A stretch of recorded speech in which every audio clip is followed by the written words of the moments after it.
Bueno, comenzamos este coloquio que se celebra solo este día con 2 mesas. Buenos días a todos, gracias por venir. Se trata de un proyecto PAPIT en el que nos reunimos gente de diferentes carreras, pero de letras modernas en general, aunque también tenemos gente de ciencias políticas, gente de filosofía y gente de historia del arte. Contamos con gente de licenciatura y de posgrado, y este proyecto PAPIT está a cargo de la doctora Esther Cohen, que nos acompaña aquí, del Colegio de Letras Modernas, y este es uno de varios proyectos PAPIT que ha dirigido, y también nos complace informar y hacer partícipe a todo el mundo que recientemente ha obtenido el emeritazgo en la UNAM. Este es un punto extra y hay que felicitarlo. A nombre de todos la felicitamos, sí.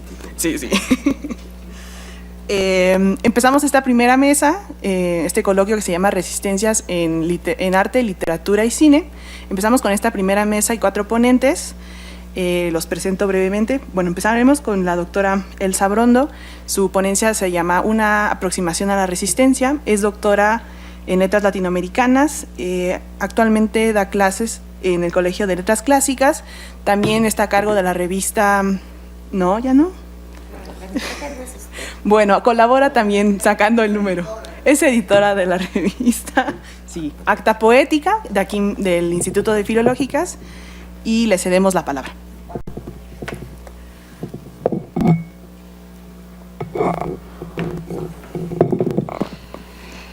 Gracias por acompañarnos.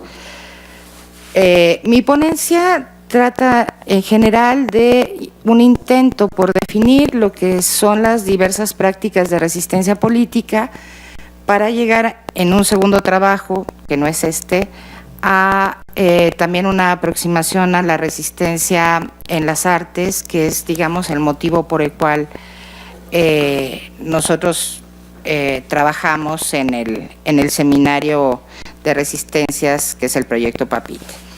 Entonces comienzo. La ponencia se llama Una aproximación a la resistencia. Roland Barthes escribe en su mítico Análisis estructural del relato que éste se encuentra en todas partes, en formas, tiempos y geografías distintas. El relato está ahí como la vida.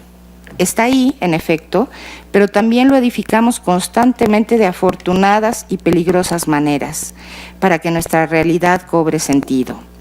Decía Zizek en el reciente debate con el neoliberal Jordan Peterson que Hitler dotó de un relato imaginario, por supuesto, al desaliento de una nación sumida en la derrota y en la crisis económica. El antisemitismo era la concreción de ese intruso externo necesario para marcar las divisiones y los antagonismos y para contrastarlo también con un todo orgánico de colaboración armoniosa del pueblo ario. En nuestros días llamaríamos al relato de Hitler posverdad, definida como la distorsión deliberada de una realidad que manipula creencias y emociones con el fin de influir en la opinión pública y en actitudes sociales. Actualmente, los países privilegiados del capitalismo global encuentran en las diásporas de la pobreza el relato ideal, al mismo tiempo que patológico, siguiendo a Zizek, de su enemigo, cuando es el mismo sistema quien produce pueblos desplazados del naufragio de la periferia. Los relatos así se diseminan y erigen muros o arman ejércitos. No basta con la enunciación molesta de Hamlet al fantasma de su padre asesinado a traición, y cito, el tiempo está dislocado y maldito sea el hecho de que yo tenga que arreglarlo. Los filósofos Jacques Derrida y Walter Benjamin asumen la tarea intelectual de una responsabilidad ética. El primero, y cito, por esos otros que no son ya y por esos otros que no están todavía ahí. El segundo, por los muertos que tampoco estarán a salvo del enemigo que no ha cesado de vencer. Nos dice Benjamin, también a nosotros, como a toda otra generación, nos ha sido conferida una débil fuerza mesiánica a la que el pasado tiene derecho a dirigir sus reclamos. Y me pregunto, ¿Derrida y Benjamin hablan de una ética arqueológica que solo se inscribe en la memoria? Me parece que no. Al menos no en países como el nuestro, en donde la muerte violenta aparece todos los días resonando en los medios y nos pisa los talones, instalándose en nuestros espacios. Aún los grupos a los que llamamos vulnerables poseen esa responsabilidad y, sobre todo, la fuerza latente de sublevación y exigencia de justicia. Ahí donde la revolución parece lejana, postergada, traicionada o inútil, se asume el ejercicio de la resistencia. ¿Qué significa esta palabra? De latín resistentia, el Centro Nacional de Recursos Textuales y Léxicos de Francia localiza los primeros usos a finales del siglo XIII. Si uno sigue el hilo temporal, hallará empleos políticos en el siglo XVI, pero es en el siglo XIX cuando cobra su carta de uso, tanto en lo político como en la ciencia. Dice la misma fuente francesa que fue en 1940 cuando reapareció la palabra con una especificidad histórica, en el discurso del general de Gaulle del 18 de junio de 1940. De Gaulle convocaba a la organización de la resistencia en el contexto de la ocupación nazi y el gobierno colaboracionista de Vichy. Lo que conocemos como la Resistance fue uno de los frentes de combate que se organizó al interior de Francia durante la Segunda Guerra Mundial. Consultando en español el tomo 5 del Diccionario de Autoridades de 1737, aparece una definición general: resistencia es la acción de resistir. Si bien la tautológica acepción no aclara su sentido, el Diccionario Panhispánico de Dudas de 2005 nos muestra algunas sutilezas del acto de resistir. En un primer caso, significa soportar o aguantar algo o a alguien. En cambio, en una segunda y tercera acepción, es oponer o defenderse. El verbo resistir nos permite mostrar la naturaleza dialógica de la resistencia política. Cuando aparece como soportar o aguantar, propias de actos pasivos, carece de la preposición a. Sus otros dos casos, oponerse o defenderse, necesariamente contemplan una contraparte y suponen el enfrentamiento y la acción de facto.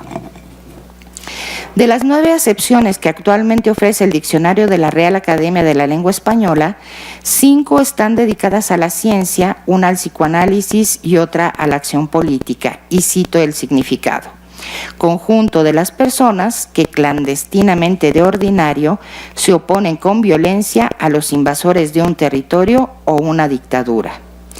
Esta definición parcial guarda una evidente relación con el movimiento francés que comienza en 1940.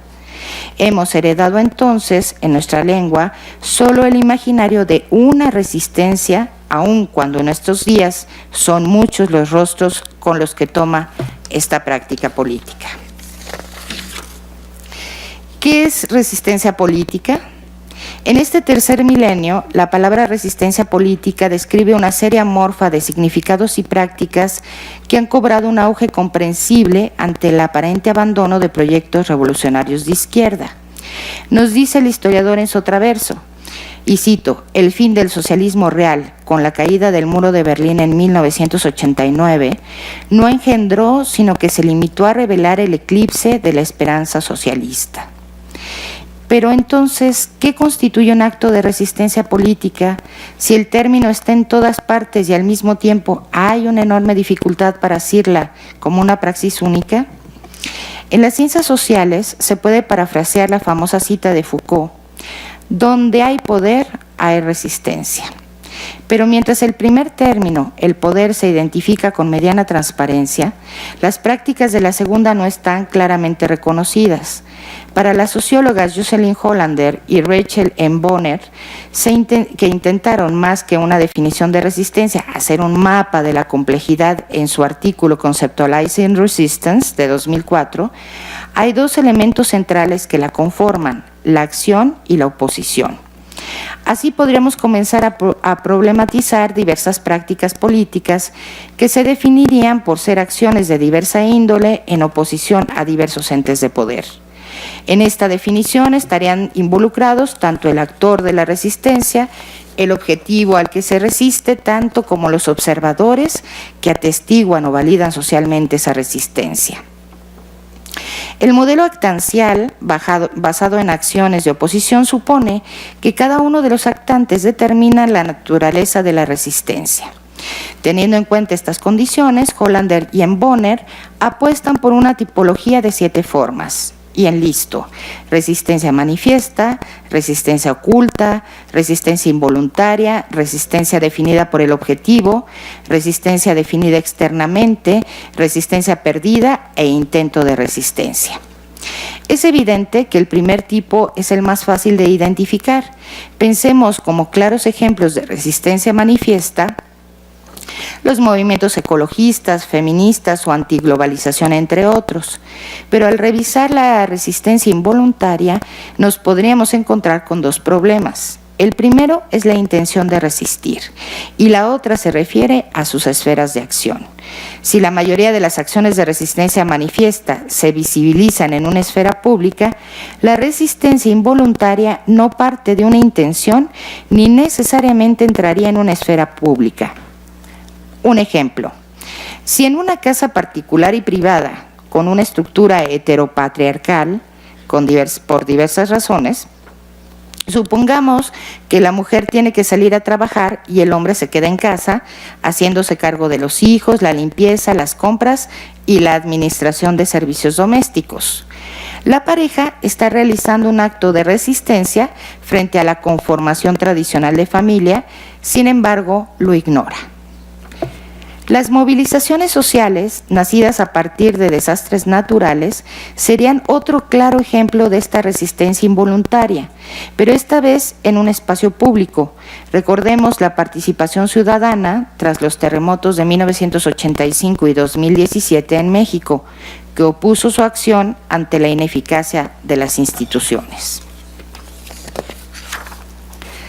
Si seguimos las huellas del artículo que hemos citado, la resistencia se podría definir como una o varias acciones intencionadas o involuntarias que se oponen a diversas formas de poder, en donde existen 3 entidades: el que resiste, manifiesta ocultamente, el objeto de esa resistencia que se identifica o no como tal, y el entorno que atestigua o valora esas acciones, en esferas tanto públicas como privadas. En cierto sentido, esta definición tentativa se asemeja más a un cruce de caminos en donde convergen tantas formas de resistencia que prácticamente toda acción política frente al poder podría terminar siéndolo. Nos preguntamos entonces si la revolución sería uno de esos caminos. La especificidad del acto revolucionario, sin embargo, supone cambios radicales, proyectos de ruptura con el antiguo orden, una visión distinta de los modos de vida de colectivos. Su emblema está anclado en 1789 en Francia y desde entonces oscila entre el sueño fetiche de lo que un día puede ser y la melancolía de sus incontables derrotas. Y cito al historiador en su traverso: la tristeza y el duelo, el sentimiento aplastante de la derrota, de los amigos y los camaradas perdidos, de las oportunidades desaprovechadas, de los logros destruidos, de la felicidad robada, han acompañado la historia del socialismo desde sus inicios como un embés dialéctico del éxtasis revolucionario. Cierro cita. Esta melancolía de izquierda, como la denomina Enzo Traverso, se hizo visible en 1989 cuando el mundo atestiguó el simbólico fin de un sistema con la caída del muro de Berlín. Si el ímpetu revolucionario tiene un ciclo de entusiasmos y derrotas, ¿cuáles podrían ser los rasgos que la diferencian de la resistencia? Lo que la resistencia puede ser.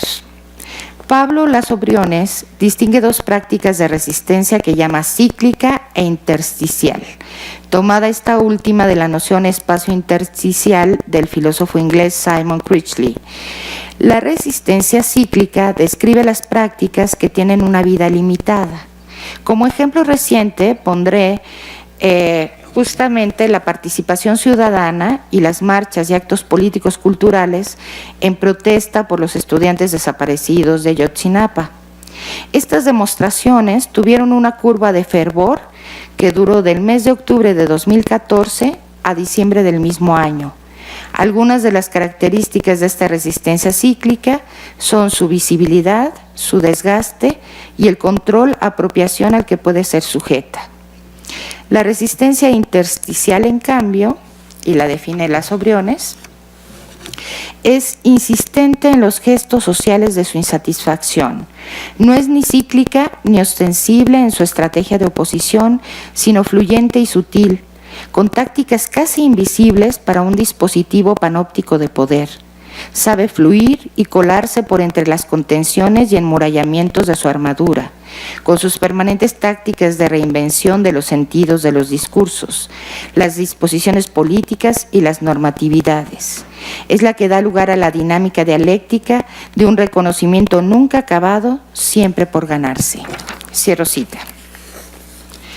Es decir, las resistencias intersticiales son prácticas de resistencia permanente y alerta, como las que han seguido ejerciendo los padres de los estudiantes de Ayotzinapa, desaparecidos en Iguala Guerrero, o las que llevan a cabo colectivos como Fuentes Rojas, que convocan todos los domingos a la ciudadanía desde hace varios años para abordar las historias de las víctimas de la violencia en México en pañuelos.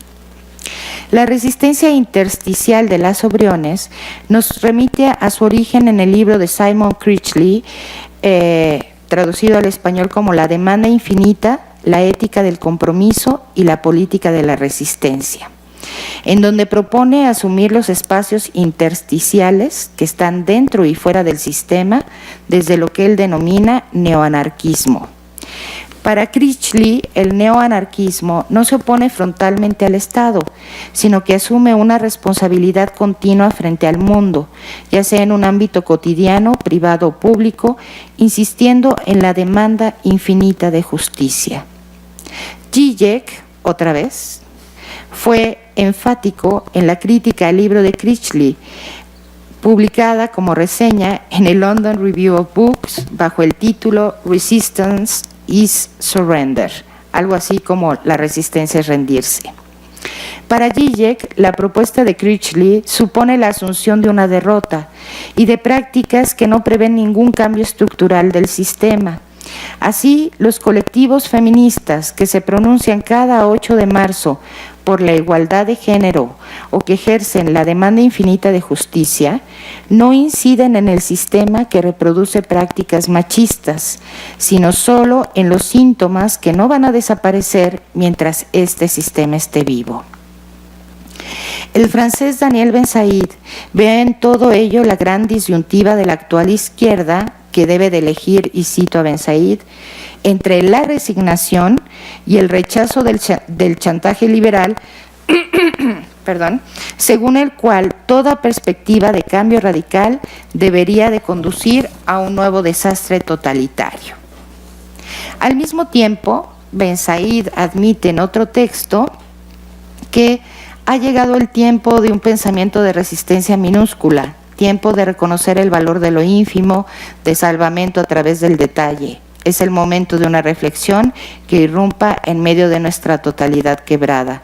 Por cierto, está citada en un libro por Esther Cohen que se llama Resistencias minúsculas.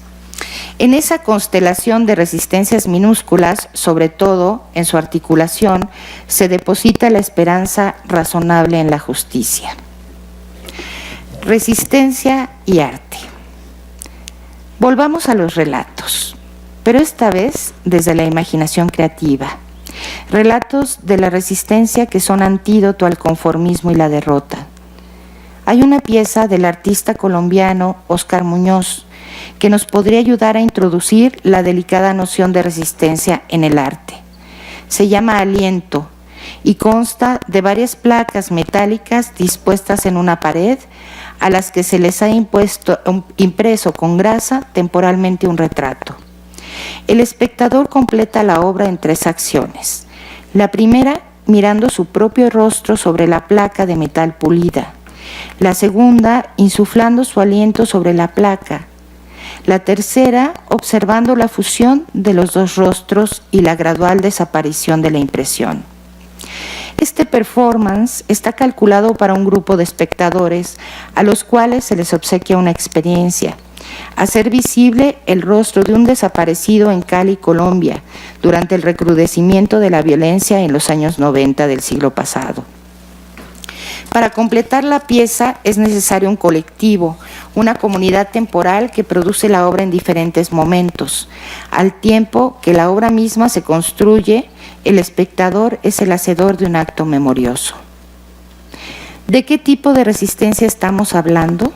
De una minúscula, fragmentaria, quizá intersticial, expuesta en el aurático espacio de un museo, bajo las leyes de la exhibición y bajo la mirada atenta seguramente de un guardia.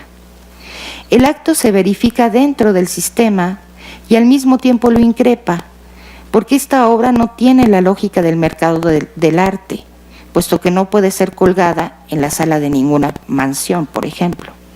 Es efímera y se eleva desde y para una comunidad a la que se le obliga a mirar a fantasmas.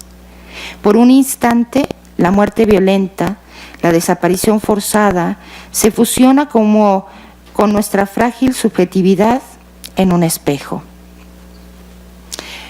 Para finalizar, quiero decirles que hasta aquí llego por ahora. Esta aproximación a la resistencia queda pendiente de explorar con más fineza la oposición, la defensa que diversas formas culturales ejercen en múltiples expresiones y con diversos ciclos frente al poder. Un trabajo en proceso del que estas palabras apenas son los primeros pasos. Muchas gracias.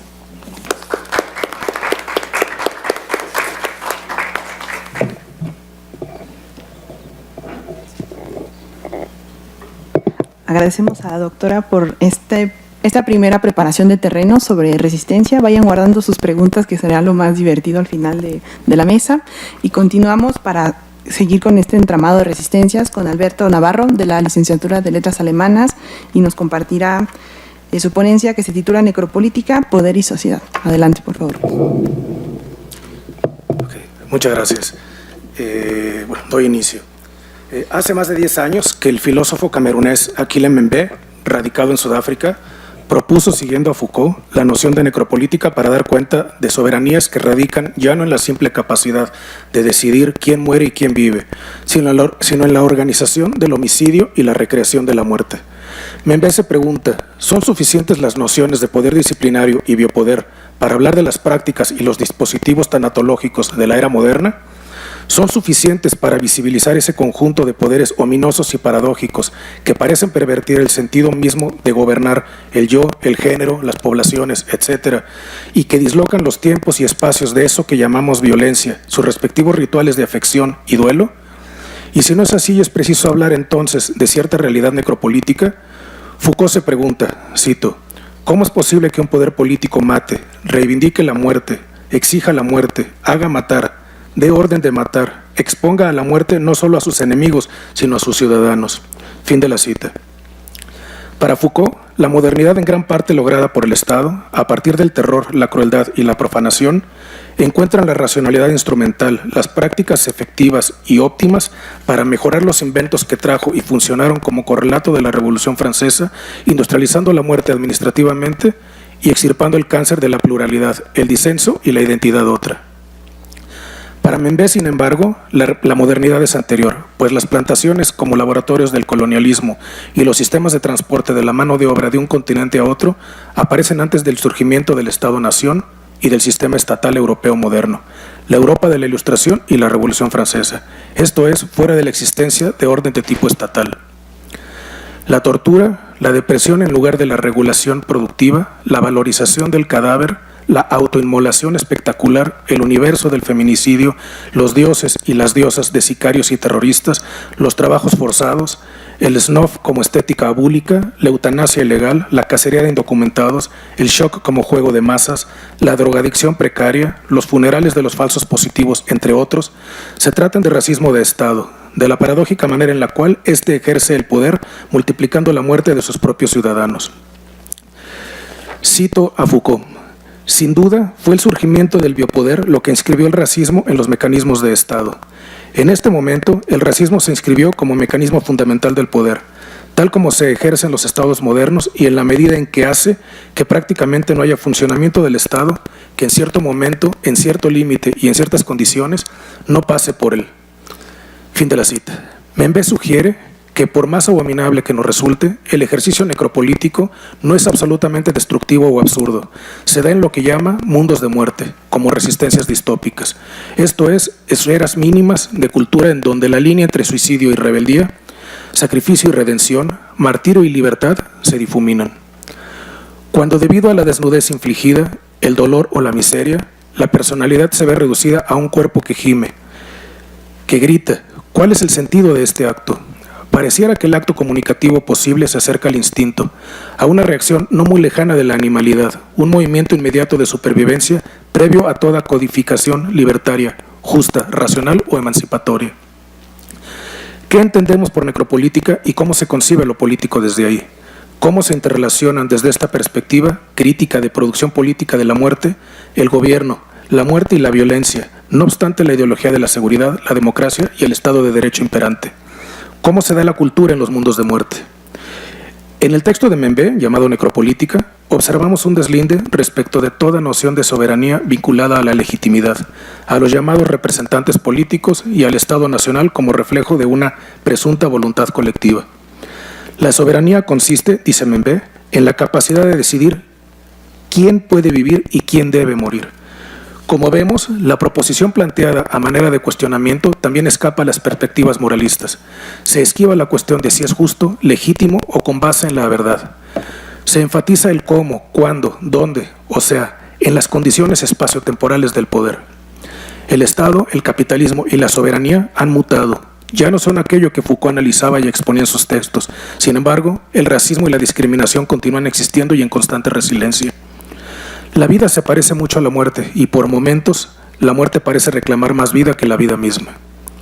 Los otrora explotados trabajadores del proletariado pasaron a ser superfluos en términos de productividad y acumulación capitalista, convirtiéndose en despojos a merced de las necesidades de la rentabilidad por un lado o sirviendo a los intereses del narcopoder por otro lado.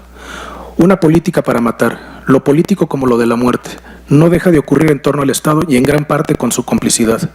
En el necropoder de Membe, la vida queda sometida al poder de la muerte.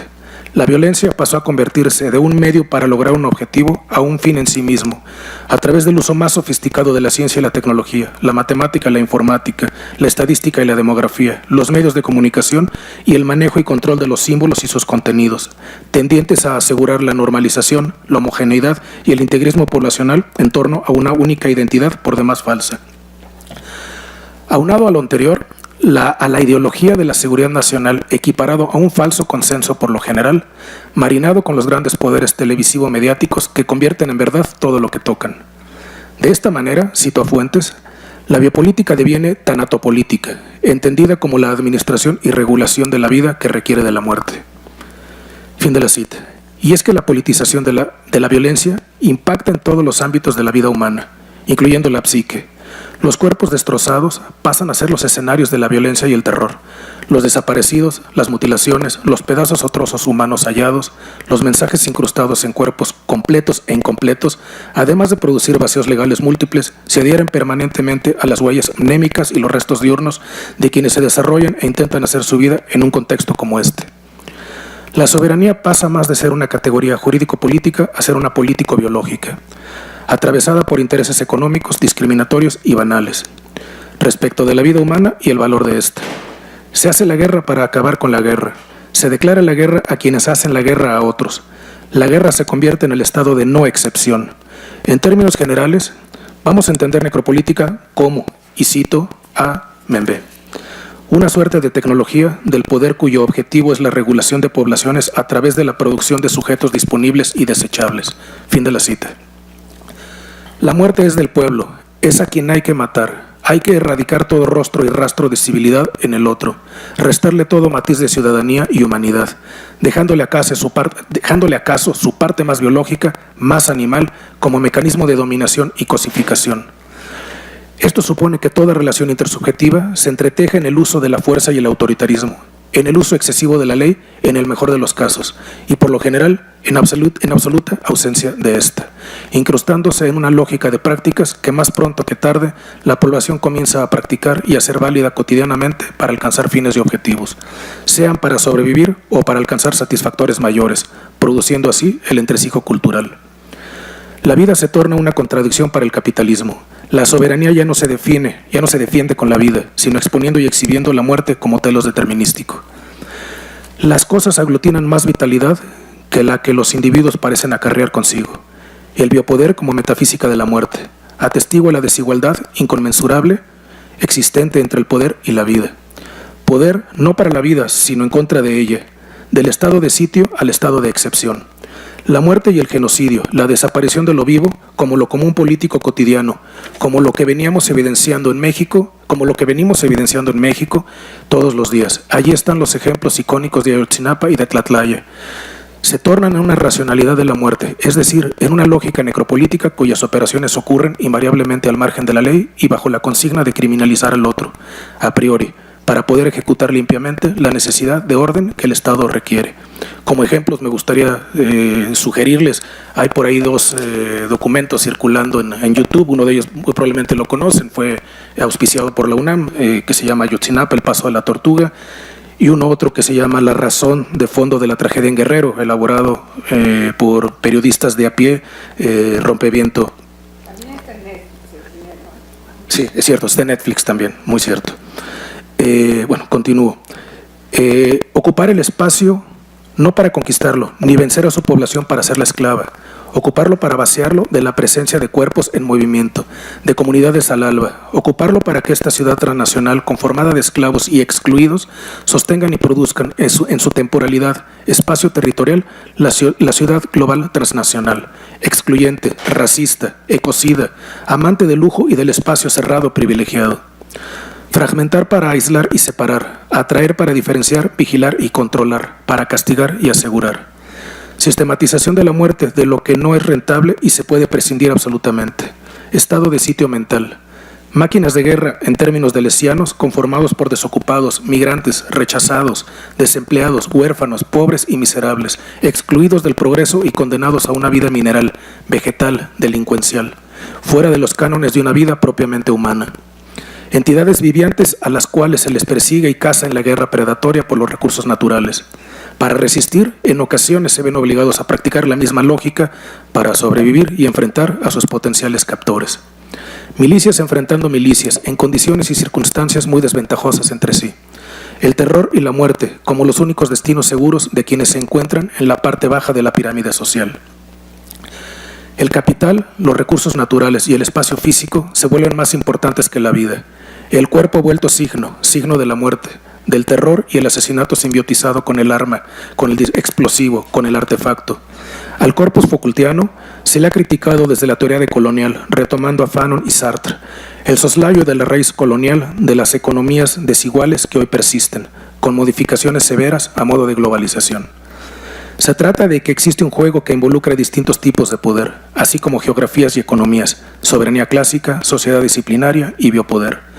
Membe argumenta que el necropoder es uno más y que impera en ciertas situaciones. Este esfuerzo de Membe trata de algún modo de corregir la genealogía de Foucault, según contextos neoeuropeos.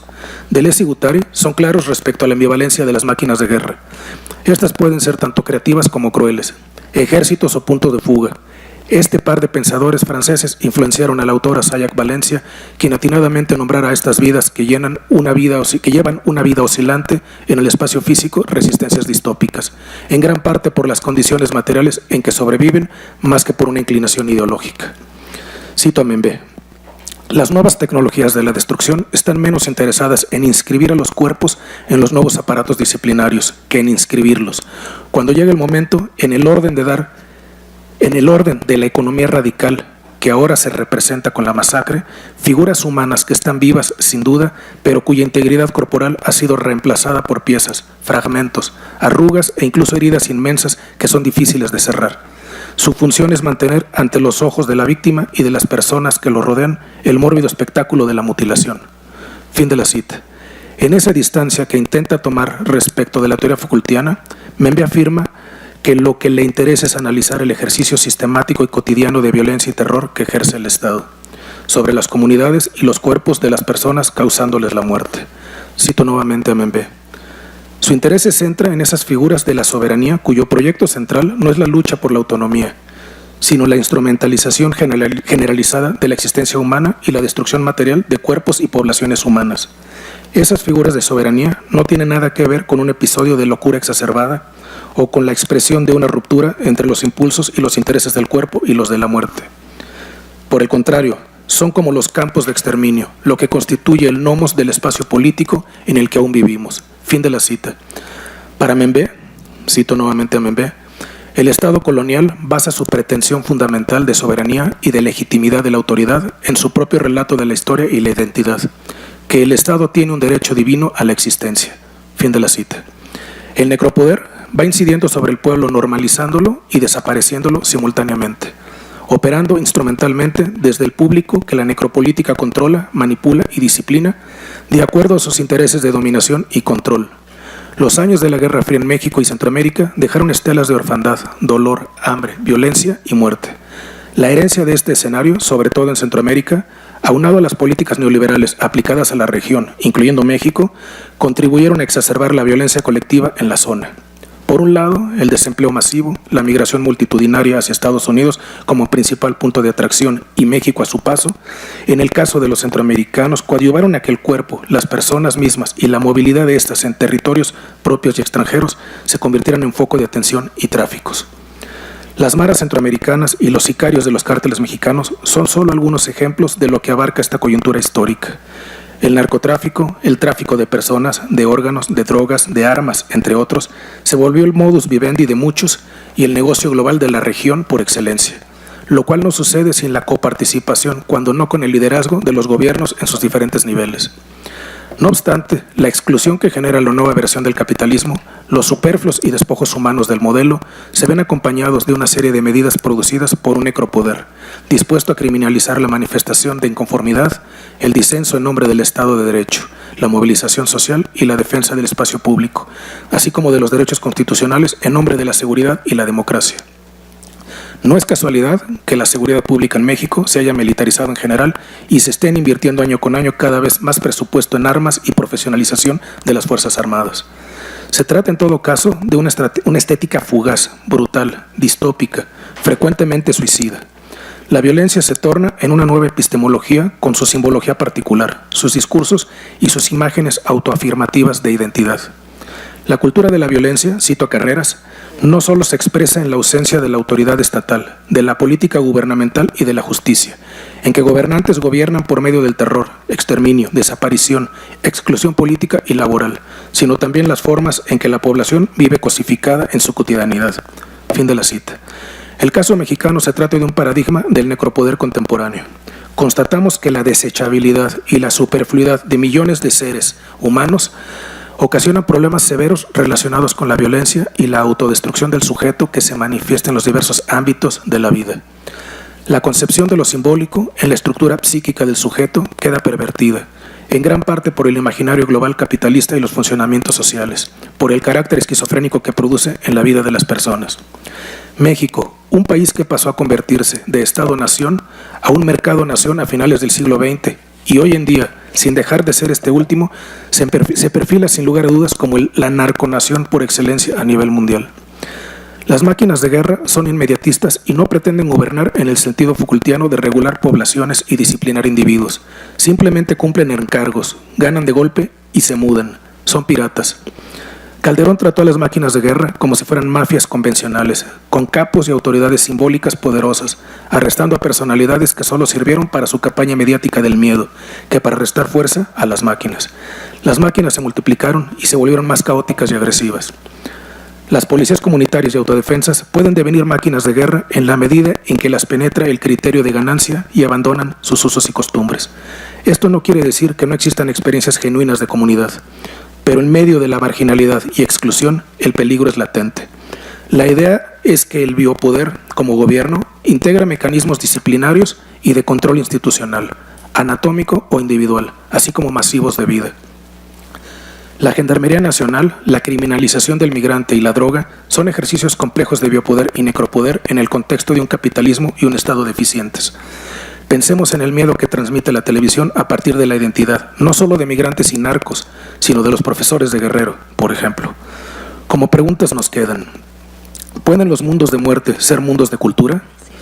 ¿Cuál es la conexión entre el campo y la ciudad, los centros y periferias económicas en el contexto de la biopolítica mundial? ¿Cómo conviven biopolítica y tanatología en regiones y localidades? ¿Cómo se relaciona la acumulación de capital con los flujos y la distribución de la riqueza en el espacio? Y tal vez la más importante de todas en torno a este coloquio que aquí nos ha convocado. ¿Qué subjetividades producir para resistir a estos mundos de muerte, emanados por el binomio conformado por el Estado y los voraces e insaciables intereses del capital? Muchas gracias.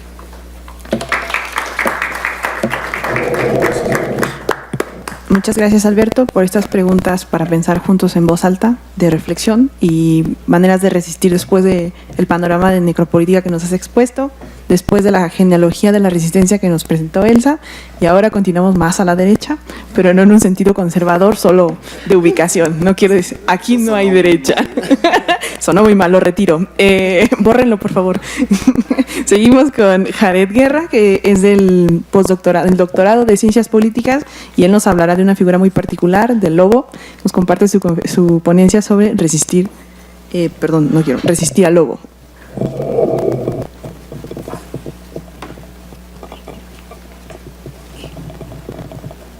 Está muy a la derecha.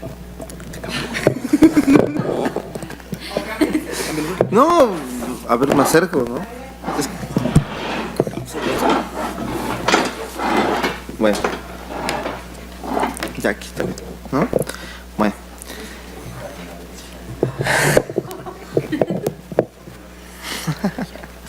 Ok. En el libro 8 de la República se narra el origen de los 4 tipos de constituciones que dan forma a un Estado en la ciudad.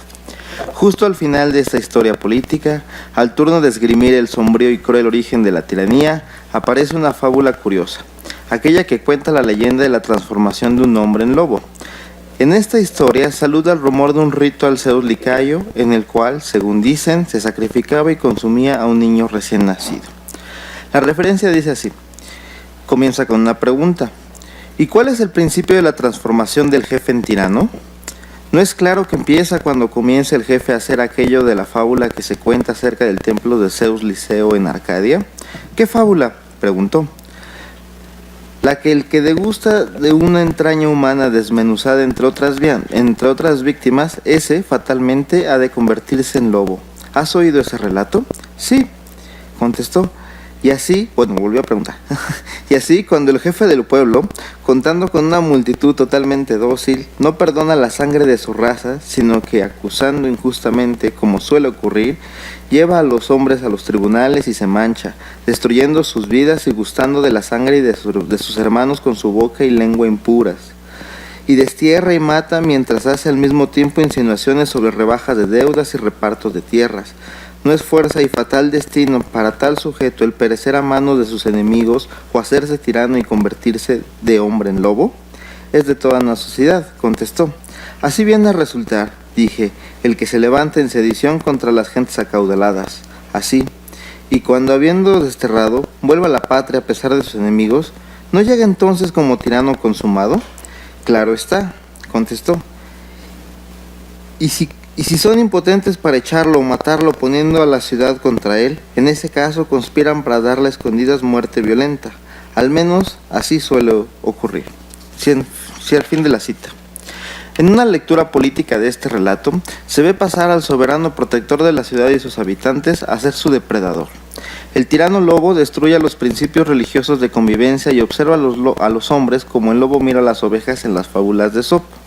En ese acto radical, el hombre se transforma en su antípoda y se comporta como una bestia. La violencia lo condena a vivir en la periferia de lo humano. El acto horroroso del canibalismo lo proscribe de la civilización y de sus formas de vida, pues la mancha de sangre le obliga a vivir como un animal salvaje. Desde una perspectiva antropológica, Louis Garnet ve en el rito la reminiscencia de la celebración de admisión e ingreso del individuo a cofradías secretas de la guerra. En esos ritos, el nuevo miembro era sacralizado, abandonaba la sociedad humana y se le marginaba vivir como un forajido lobo. Muy probablemente a causa de un asesinato que se hace pasar por sacrificio. Por este hecho, al iniciado se le vuelve un exiliado, un paria debido al horror que despierta el derramamiento de sangre dentro del seno social. Según el mismo Garnet, Estas míticas cofradías anteceden a la fundación de las ciudades y el ritual de ingreso era algo corriente, por lo que no es extraño que contenga una alta carga de simbolismo político. Exiliado de la ciudad, el transformado en lobo es un marginado que vive en la naturaleza con la hospitalidad de animales salvajes. Como forajido, no obedece ley que vaya más allá de sus propias fuerzas y sus necesidades. Carente de paz, la guerra es su constante y la violencia es su instrumento. La transformación del hombre al lobo conforma el opuesto radical de la isonomía en la que se erige la vida en la democracia. El relato representa un proceso inverso al que conduce a la igualdad entre los ciudadanos que fundamenta el ideal del modelo político y social. La licantropía representa entonces un escenario de cosas al revés, donde se vislumbra el riesgo de la desaparición de las formas de vida en la ciudad y aquello que da unidad al espíritu de comunidad. Así visto, en el origen del régimen de la tiranía se observa un elemento salvaje y sangriento, pues el tirano lobo es un enemigo mortal para la ciudad y su supervivencia. Por sus violentos actos está destinado a devorar hasta sus propios hijos. Una fuente moderna nos habla de la misma cuestión, no sin el mismo hermetismo enigmático sobre la relación entre la sangre derramada, el tirano y su poder. Giorgio Agamben, en su famoso libro El Homo Sacer, el poder soberano y la nuda vida, le dedica el último apartado del Homo Sacer al problema del lobo, el bando y la política. Agamben ha mostrado que en la base de la política, el poder soberano descansa en una exclusión que es a la vez una inclusión de la vida natural y desnuda en los códigos jurídicos. También expone que en este procedimiento de inclusión-exclusión se abre el espacio al estado de excepción. Un momento en donde cualquiera puede dar muerte a un hombre sin procedimiento jurídico alguno y sin que éste constituya un delito. Para la tradición justnaturalista, la fundación del Estado y la sociedad es precedida por una situación similar, donde no existe el orden y la civilidad de la ciudad, sino que impera la fuerza de la naturaleza y su violencia. En esta situación, el hombre es el lobo del hombre. Este estado de las cosas previene el orden donde se encuentra disuelto, al igual que la ciudad que lo sustenta y lo refuerza. La comunidad de hombres se ve envuelta en la amistad del lobo, promotor de la desunión entre ciudadanos e impulsor de facciones que no pueden atentar contra su poder. El lobo opera por la constante negación de un interés en común y de los actos colectivos que vulneran a sus intereses particulares. Por lo tanto, la transformación del soberano en bestia muestra que la fundación del Estado, la ciudad y el orden que se desprende de ese proceso no son acontecimientos que se dan de una vez y para siempre, pues en todo momento se corre el riesgo de recaer en ese estado precivilizatorio cuando los hombres se transforman en animales y se devoran entre ellos. En el momento de la transformación del protector de la ciudad en tirano, el soberano que devora a sus congéneres se transforma en un animal que ejerce su dominio como un lobo. Esto quiere decir que es capaz de violentar a aquellos a los que debe proteger si amenazan su poder. No tiene límites en su sed de sangre. El soberano que ha probado actos de semejante violencia es instigador de la guerra intestina, la sublevación y la rebelión. La metáfora de su transformación en lobo es una señal del regreso a ese estado de violencia primigenia en la que prevalece la guerra de los unos contra los otros. En este contexto, no queda más que resistir a los embates del devorador de hombres a través del abierto desafío a su poder, es decir, una forma de resistencia. Para ello, la insurrección es un recurso, quizás el único para asegurar la supervivencia. Ante una confrontación social intestina y fratricida, la salida al conflicto se encuentra en la toma de posición y el levantamiento que busca asegurar la supervivencia dentro de las murallas de la ciudad y no ante un enemigo externo, es decir, la guerra civil. Según Agamben, es en ese estado que la vida desnuda aparece como un elemento político originario que antecede a la capacidad de la decisión soberana. La lucha por la supervivencia en el contexto de la guerra constante de todos contra todos es la que, por principio, puede fundar un nuevo derecho y dar lugar a un nuevo Estado. En el sentido de la política antigua, la guerra civil es un conflicto que se juega en tres términos que parten del carácter de lo íntimo hacia lo público. De acuerdo con Nicole Loraux, estos pueden resumirse así: la ciudad, la familia y por último el concepto de la stasis que involucra a toda la comunidad. Esta palabra proviene del verbo istemi, lo que está puesto, colocado. El vocablo también expresa la acción de levantarse sobre un mismo lugar y, según Loraux, en la lengua política griega, designa sobre todo la sedición, la facción y en definitiva la guerra civil. La guerra civil se sitúa en principio en el oikos, la familia y la casa.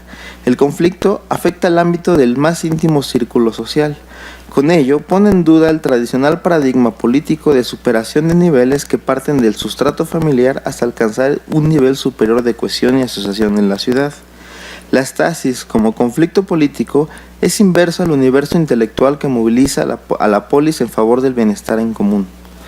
En la ciudad dividida por la discordia interior, el surgimiento de las facciones militantes cuestiona la pertinencia del traslado de la violencia individual a las instituciones.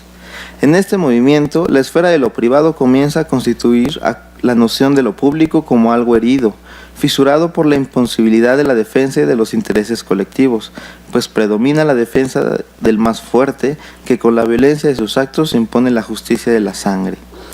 En este escenario, la guerra civil es un conflicto que plantea la división y la discordia dentro del núcleo familiar como principio de acción violenta de una sublevación. La resistencia al tirano lobo refiere a un periodo de inestabilidad interior en el que domina el miedo, el fraude y el horror ante el asesinato sacrílego. El conflicto aparece como una enfermedad que surge en el seno familiar y se propaga por todo el cuerpo político de la ciudad como una plaga, poniendo en riesgo la estabilidad de la vida colectiva pacífica. La amenaza más seria es contra las formas de una vida calificada como buena o virtuosa frente al imperio de la injusticia y la violencia. Los hombres se vuelven bestias y son atados a sus instintos más brutales y sangrientos. Loraux menciona que, en la medida en que el conflicto surge de diferencias internas, su solución se encuentra también en ellas. Resistir al lobo es transformar la configuración de la ciudad. Esto demuestra que las articulaciones entre el hogar, familia y ciudad se pueden romper, reformular y rediseñar de manera artificial y por la fuerza, como parte de un proceso continuo en la evolución de la resolución de los conflictos colectivos. Este punto exhibe un espacio de ambigüedad en la relación entre familia y Estado. Los conflictos que refieren la estasis en tanto guerra civil exponen la fragilidad sobre la que reposa el contrato social de lo político, donde el centro, el lugar de lo común, es un lugar de negociación constante de la fuerza, el engaño y el despojo del que puede depredar y el que solo puede someterse. En su artículo titulado El festín de los lobos o la ciudad imposible, Marcel Detienne y Jasper Svendro enumeran las alegorías que comparten los lobos con la noción de lo político dentro del universo imaginario griego.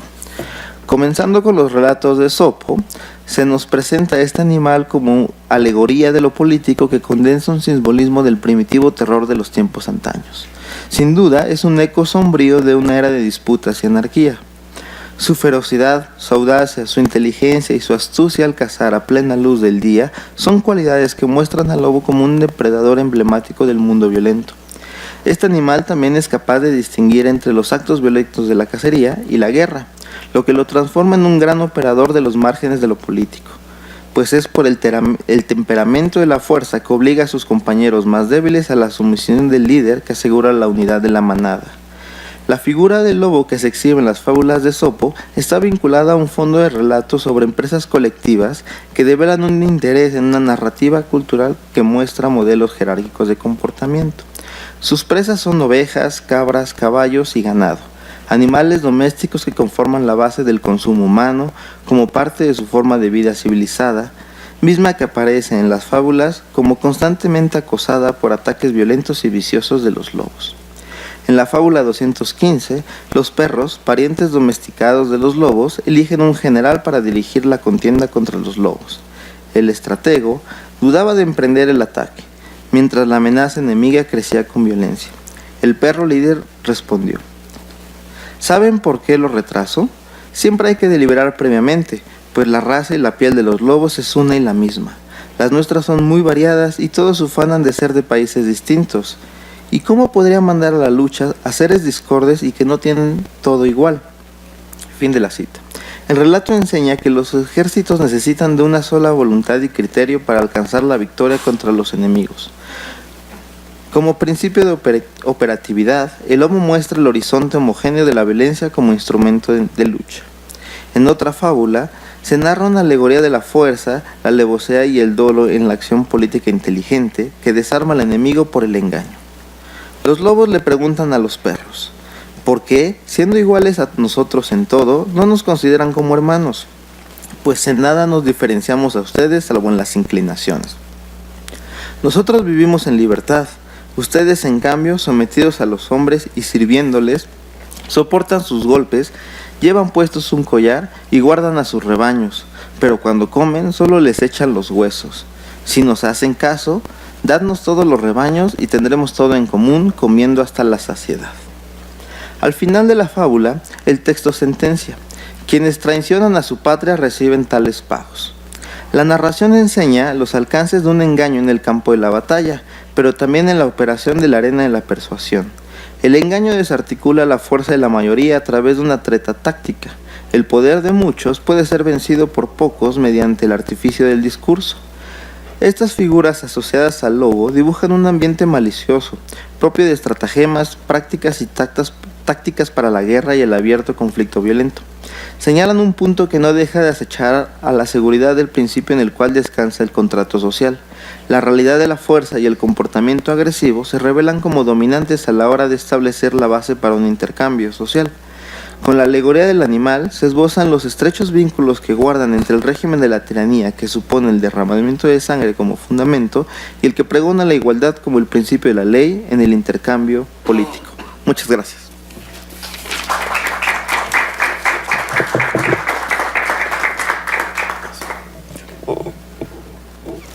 Muchas gracias, Jared, por la interesante perspectiva de un lobo.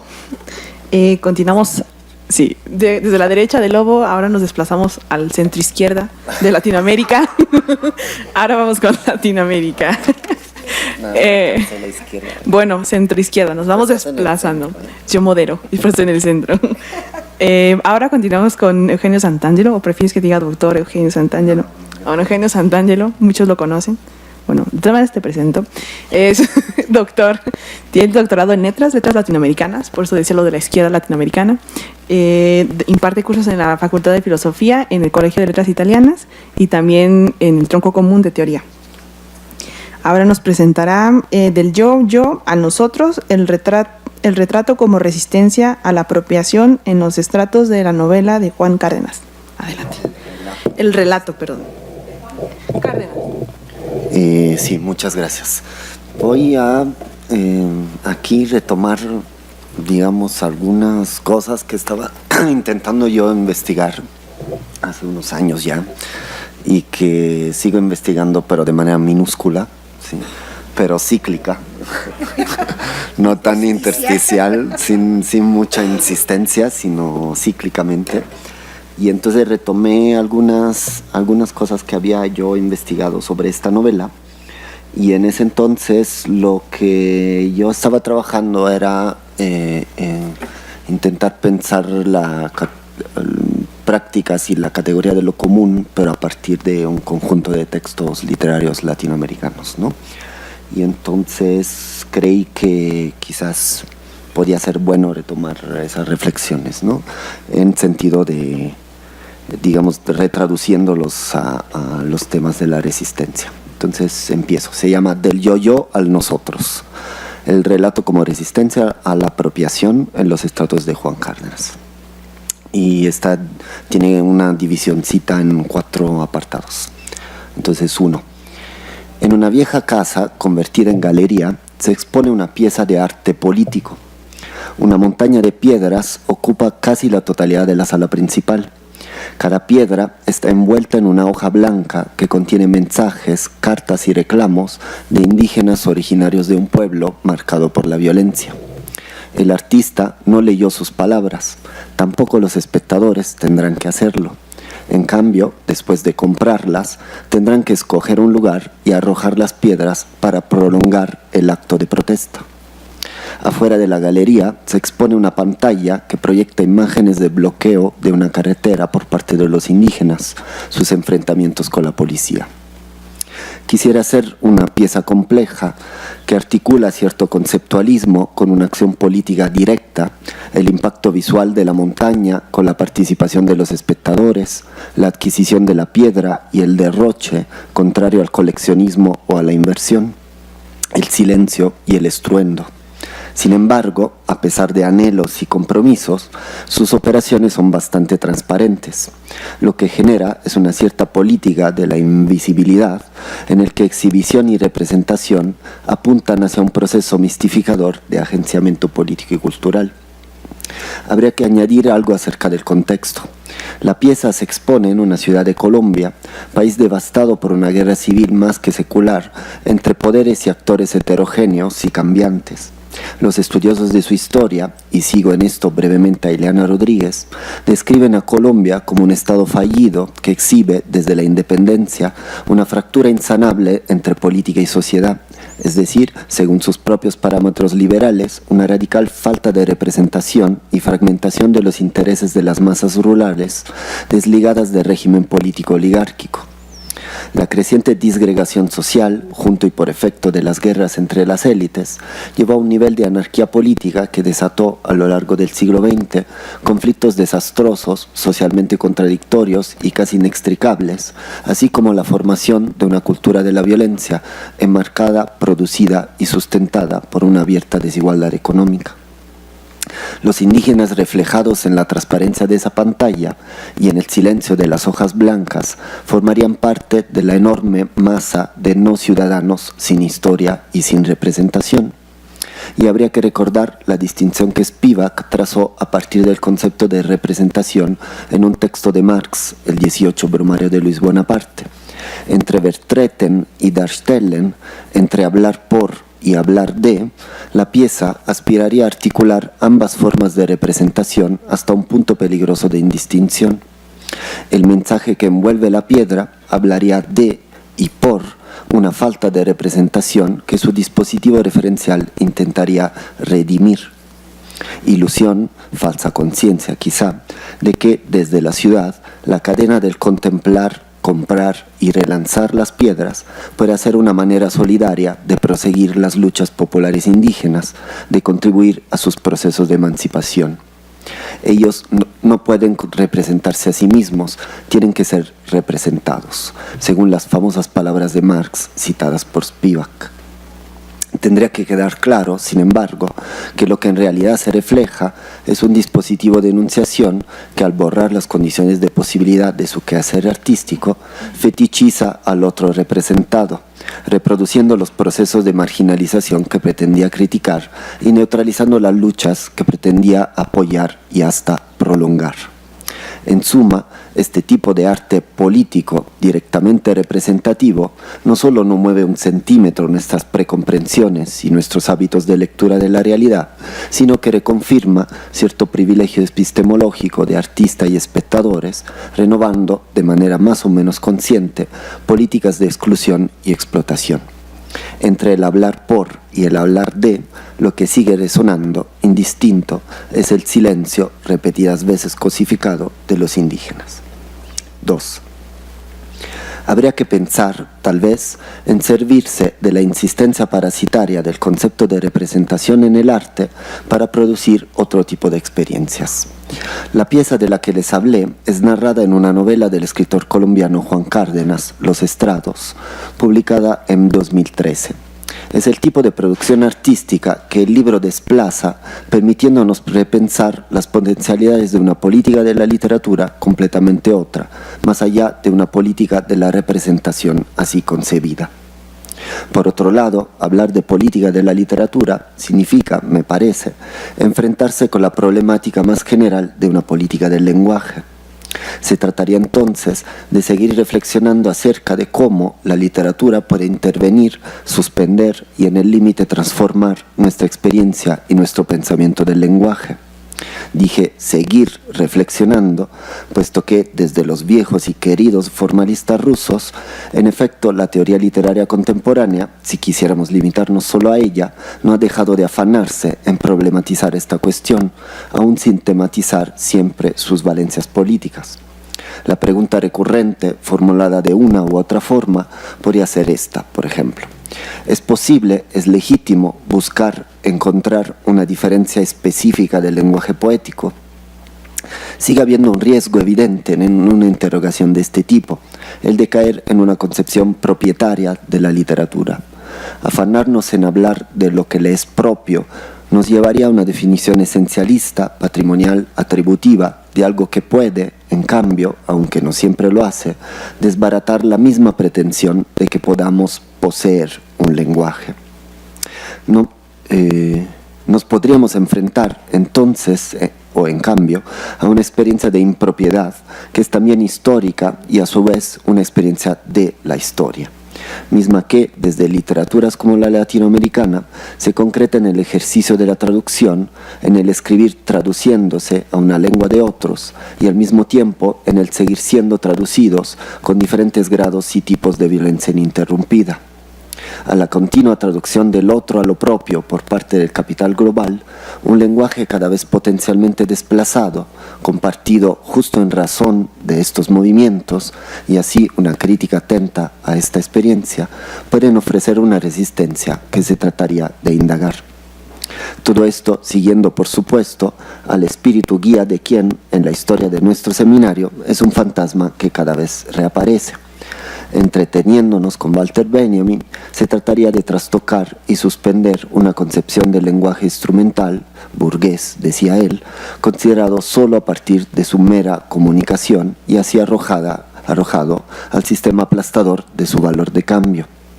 No habrá que buscar entonces una propiedad, sino la posibilidad de la literatura de llevar el lenguaje hasta el límite de su impropiedad, para así, tal vez, repensar una experiencia de lo común de una comunidad por venir, más allá del anclaje en un discurso identitario, esencialista o soberano. 3. Intentaré entrar en algunos procesos de la novela de Juan Cárdenas para ilustrar, espero, brevemente estas potencialidades. Los estratos narra una historia sencilla y conserva casi en su totalidad una legibilidad insidiosa que es parte de su estrategia para, precisamente, deslizar los protocolos de lectura hacia territorios cada vez inesperados.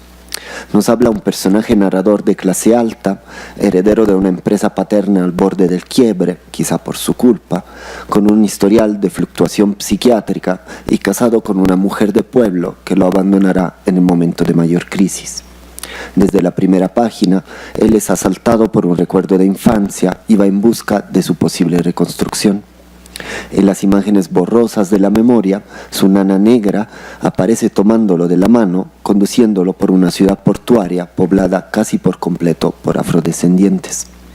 El viaje se convertirá así en una profundización geopolítica de la estratificación social colombiana cuando el personaje se interne en el suroeste del país hasta los lindes de una no nombrada Buenaventura, ciudad en la cual el actual silenciamiento del decenal conflicto colombiano por parte del discurso oficial se derrumba míseramente bajo índices de asesinatos entre los más altos del mundo. La reconstrucción integral del recuerdo es imposible, pero el personaje, cuyo nombre nunca nos es dado, alcanzará un extraño proceso de sanación. Hasta acá el resumen. Es evidente la acumulación de paradigmas literarios, la memoria involuntaria, el viaje como tropo de la memoria, el desclasamiento del personaje, su deriva hacia la selva y las comunidades de afrodescendientes como retorno a lo nativo, y así una explícita reescritura de la vorágine de José Staucio Rivera, que sería un buen tema para otra investigación. Lo que me interesa es cómo en la novela se desatan ciertos procedimientos de transformación de la materia verbal que deforman estos topoi de la historia de la literatura y a la vez los reescriben y retraducen como cajas de resonancias políticas. En una entrevista de hace ya 10 años, cuando desde España había publicado 2 libros y muchas traducciones, Cárdenas habló de la literatura colombiana como una literatura menor. La referencia era claramente al libro de Deleuze y Guattari sobre Kafka. La literatura menor, recordamos, sería la que ciertas minorías escriben en un idioma mayor, desterritorializándolo. Una vez más, desplazar lo propio hacia un devenir otro. A partir de los títulos de sus 3 partes, Falla, Sedimentos, Terremoto, en la novela el proceso de desposeimiento social y psíquico del personaje, la desapropiación de todo lo que podría definirlo, trabajo, herencia familiar y de clase, matrimonio, estabilidad, es la condición que habilita el dispositivo narrativo para que, como por un principio de porosidad, deje filtrar los sedimentos de pasados y cada vez nuevos e inminentes terremotos, dejando pulsar el ruido de una historia de catástrofe en cada rincón que se le aparece al protagonista, al texto y al lector. desterritorializándolos. Estratificación geológica, estratificación social, estratificación lingüística. Todo se solapa con todo y reverbera, nos dice el narrador. Ya al abrir el libro, nos encontramos con un epígrafe tomado del Ars Poetica de Horacio, y cito: si un pintor quiere unirle a una cabeza humana la cerviz de un caballo y ponerle plumas diversas a un amasijo de miembros de vario acarreo, de modo que remate en horrible pez negro lo que es por arriba una hermosa mujer, invitados a ver semejante espectáculo, ¿aguantaréis, amigos míos, la risa? Fin de cita. Cárdenas usa esta cita activando un principio básico de lo cómico, el de literalizar las metáforas. Al hacerlo, sin embargo, ya no nos reímos, o no de la misma manera. Los estratos toma a Horacio a la letra y nos hace imaginar semejante espectáculo como una deflagración de la palabra y también de los cuerpos. Esta unión monstruosa reverbera y se materializa, en efecto, en cada momento de la novela, haciendo rebotar su legibilidad. Principalmente se concreta en algunas páginas intercaladas que, como interferencias que interrumpen la linealidad del relato, mezclan retazos de voces que hablan desde tiempos y espacios indefinidos, transcritas al lado de fragmentos de periódicos y anuncios publicitarios, algunos resaltados en negritas de manera arbitraria. Suerte de collage que inscriben en sus hojas blancas, ut pictura poesis, pensaba también Horacio, la imagen de un cuerpo social literalmente desintegrado. Con una de estas páginas, huella de la emergencia de lo reprimido de la historia, se cierra la novela. Y es como si se enmarcaran los movimientos telúricos que sugiere su título, mientras que el lenguaje se desliza hacia un movimiento material y alegórico potencialmente infinito. Les daré uno de los ejemplos más terribles de la novela, pero muy importante para su tarea ético-política. En una de sus derivas, el personaje termina en la casa de una tía perteneciente a las ramas humildes de la familia. La casa sigue enlutada por la muerte del tío. Ahí, al sentarse en la cama del difunto, se reactiva el recuerdo de sus relatos. El tío había sido chulavita, miembro de una autodefensa paramilitar durante el periodo que en Colombia se define a secas y con mayúscula la violencia. Él le contaba de cuando violentaban cuerpos y los recomponían de manera monstruosa, como en el texto de Horacio. Y esto es lo que aflora el recuerdo, y cito: a los jefes les parecía chistoso. Le pregunté si a él le parecía chistoso y me contestó que a veces sí. Imagínate eso, dijo, como una máquina rara, hecha de pedazos. Era chistoso, y no era chistoso. ¡Qué miedo!, le dije. Miedo, dijo. Pavor, mijo, Virgen Santa. La cabeza sola seguía gritando, pero el grito se oía como le salía del pecho. Y cuando los muchachos armaron el florero, la máquina enterita seguía sonando con pies y manos, y todos se reían, menos yo, que estaba boquiabierto viendo esa cosa, ese aparato, que más que florero parecía una antena que no dejaba de botar señal, un pitido muy agudo que los demás no escuchaban y que iba cogiendo cada vez más forma de palabra, y con tanta carcajada yo no podía entender lo que decía, y yo quería saber qué decía, si era que decía algo, pero con tanta carcajada no se podía oír nada. Fin de cita. La quimera de Horacio se vuelve una máquina que lanza señales que no logramos percibir. Continuamente interferida por una carcajada, por charlas, por títulos de periódicos, por más y más reverberaciones, la novela de Cárdenas funciona como una tentativa por acercarse a aquella palabra, escucharla sin apropiársela.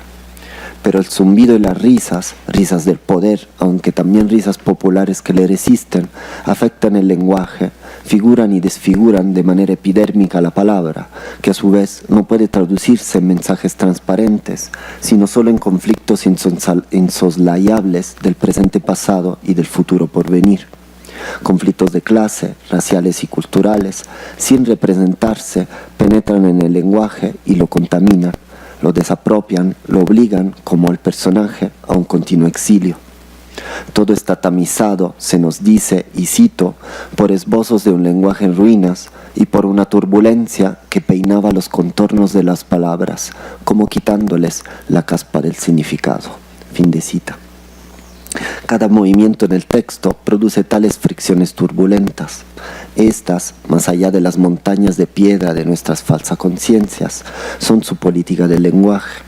Y así, el recuerdo de infancia, en lugar de enlazarse con la serie social de manera exterior, expediente usado por demasiados escritores para los cuales la historia se vuelve mero trasfondo y, lo que es peor, pretexto de intimismo egocéntrico, deja en cambio latir en su mismo interior, esto es, de manera intensiva, las tensiones de una sociedad traumáticamente fragmentada, pero en la cual los trasvases y las contaminaciones culturales permitirían retejer la historia de manera otra.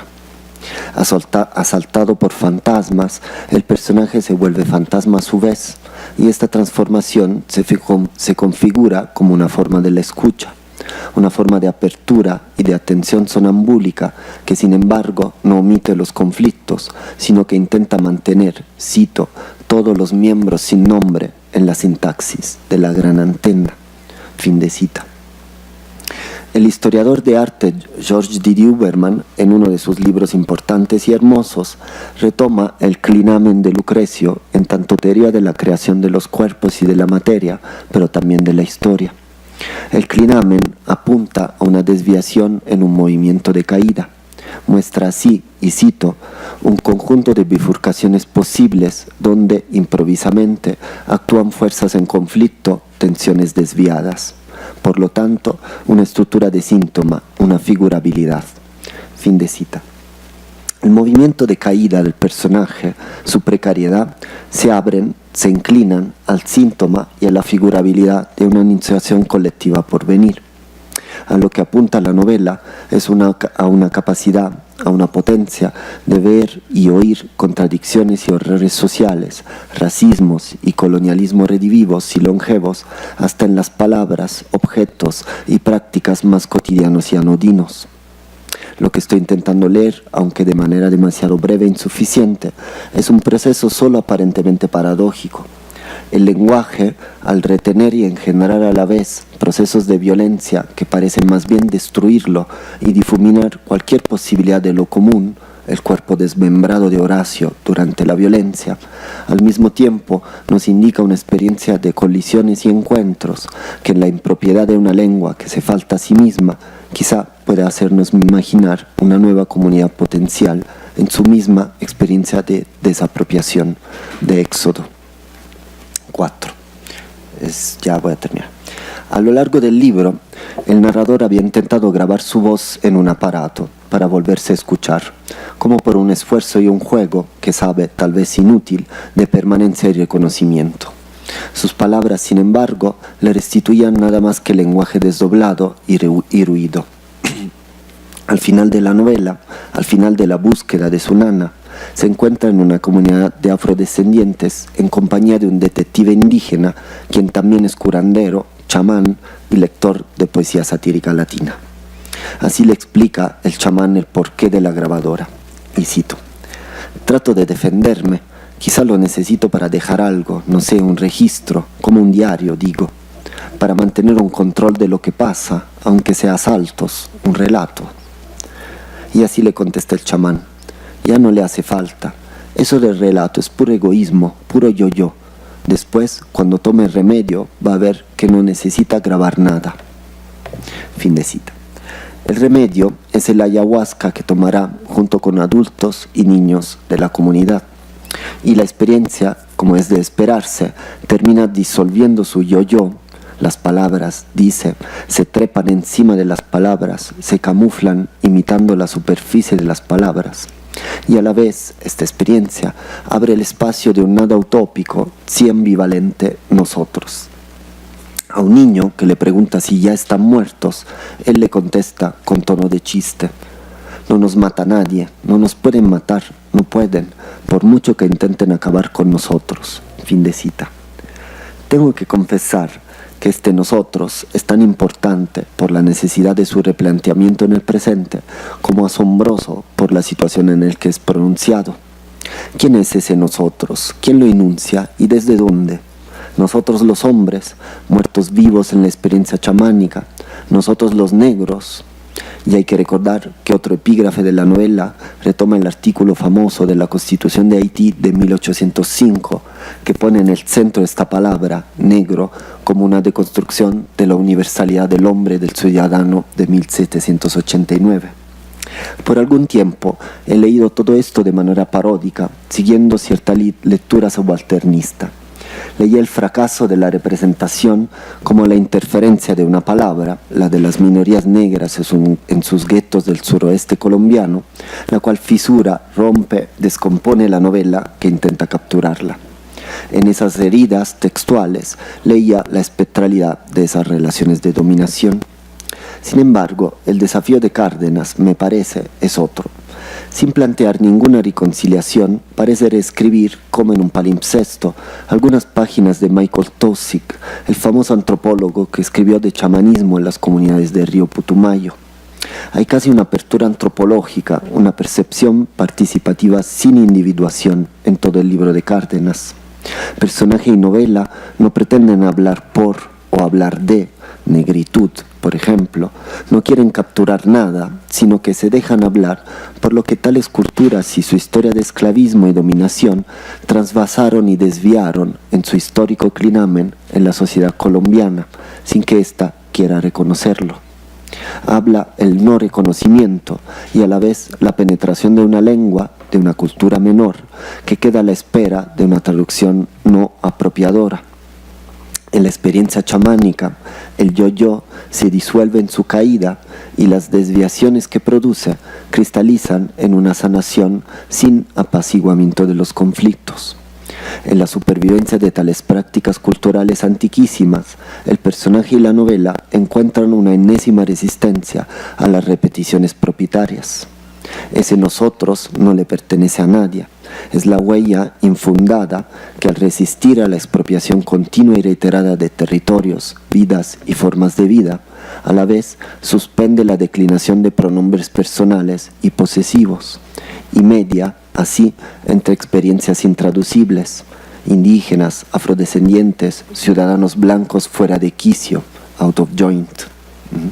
El nosotros, con cierta risa transgresora, vuelve estas distancias, a veces radicales, y sus historias, otra vez activas en su misma relación de impropiedad. Estas tentativas de re-relación, de articulación de lo impropio, son lo que la literatura nos permite pensar. Y así, el relato del yo-yo da lugar al extraño relato de un devenir nosotros, sin garantías, construido siempre en el espacio figural y material de los ojos y la voz de los otros. Y así termina.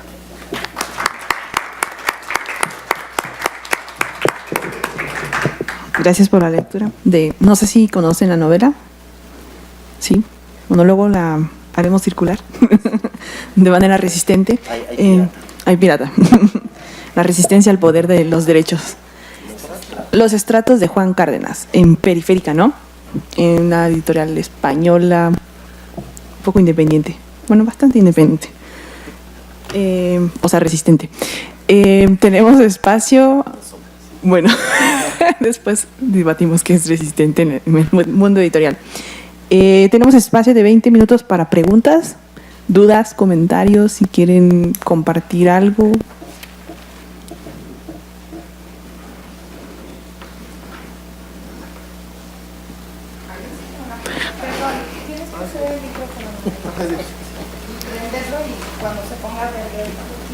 Para que nos escuchen en internet.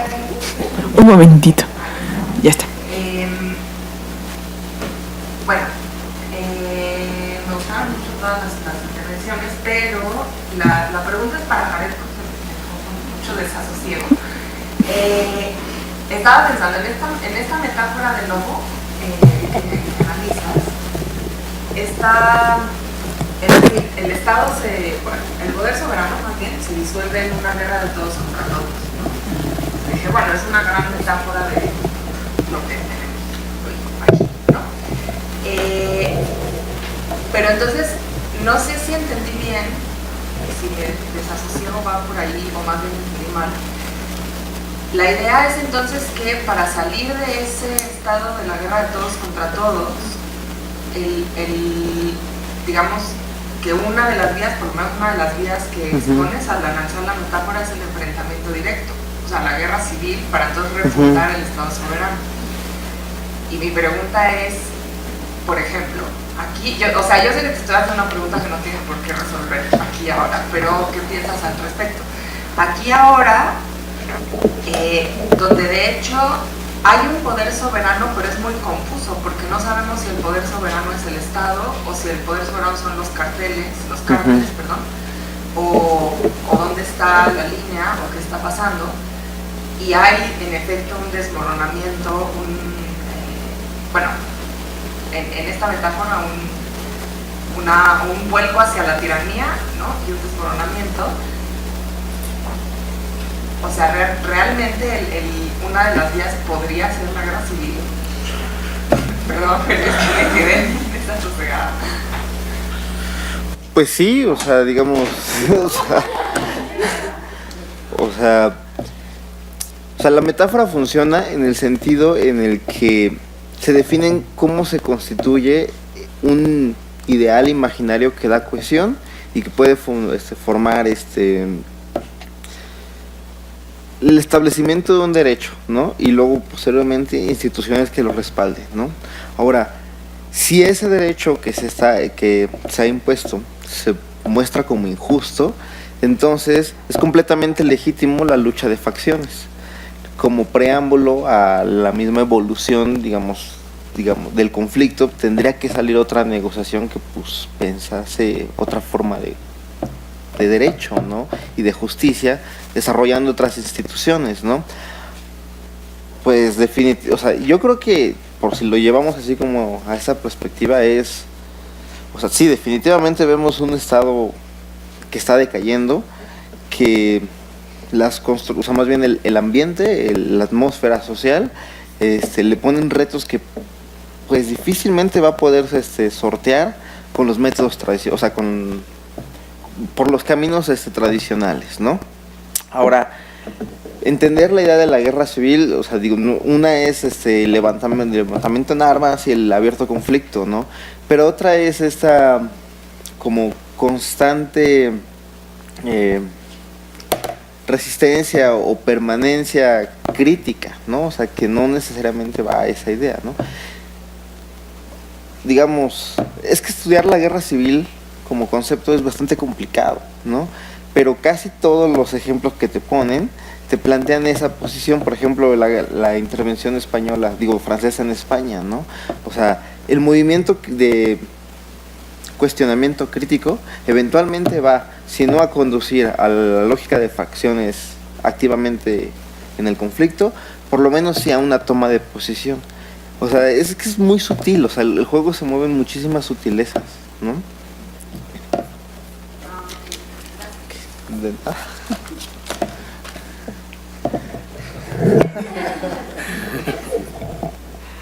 Sí, es que esa postura de lobo, ¿no? Deja abierto una zona de ambigüedad muy extraña.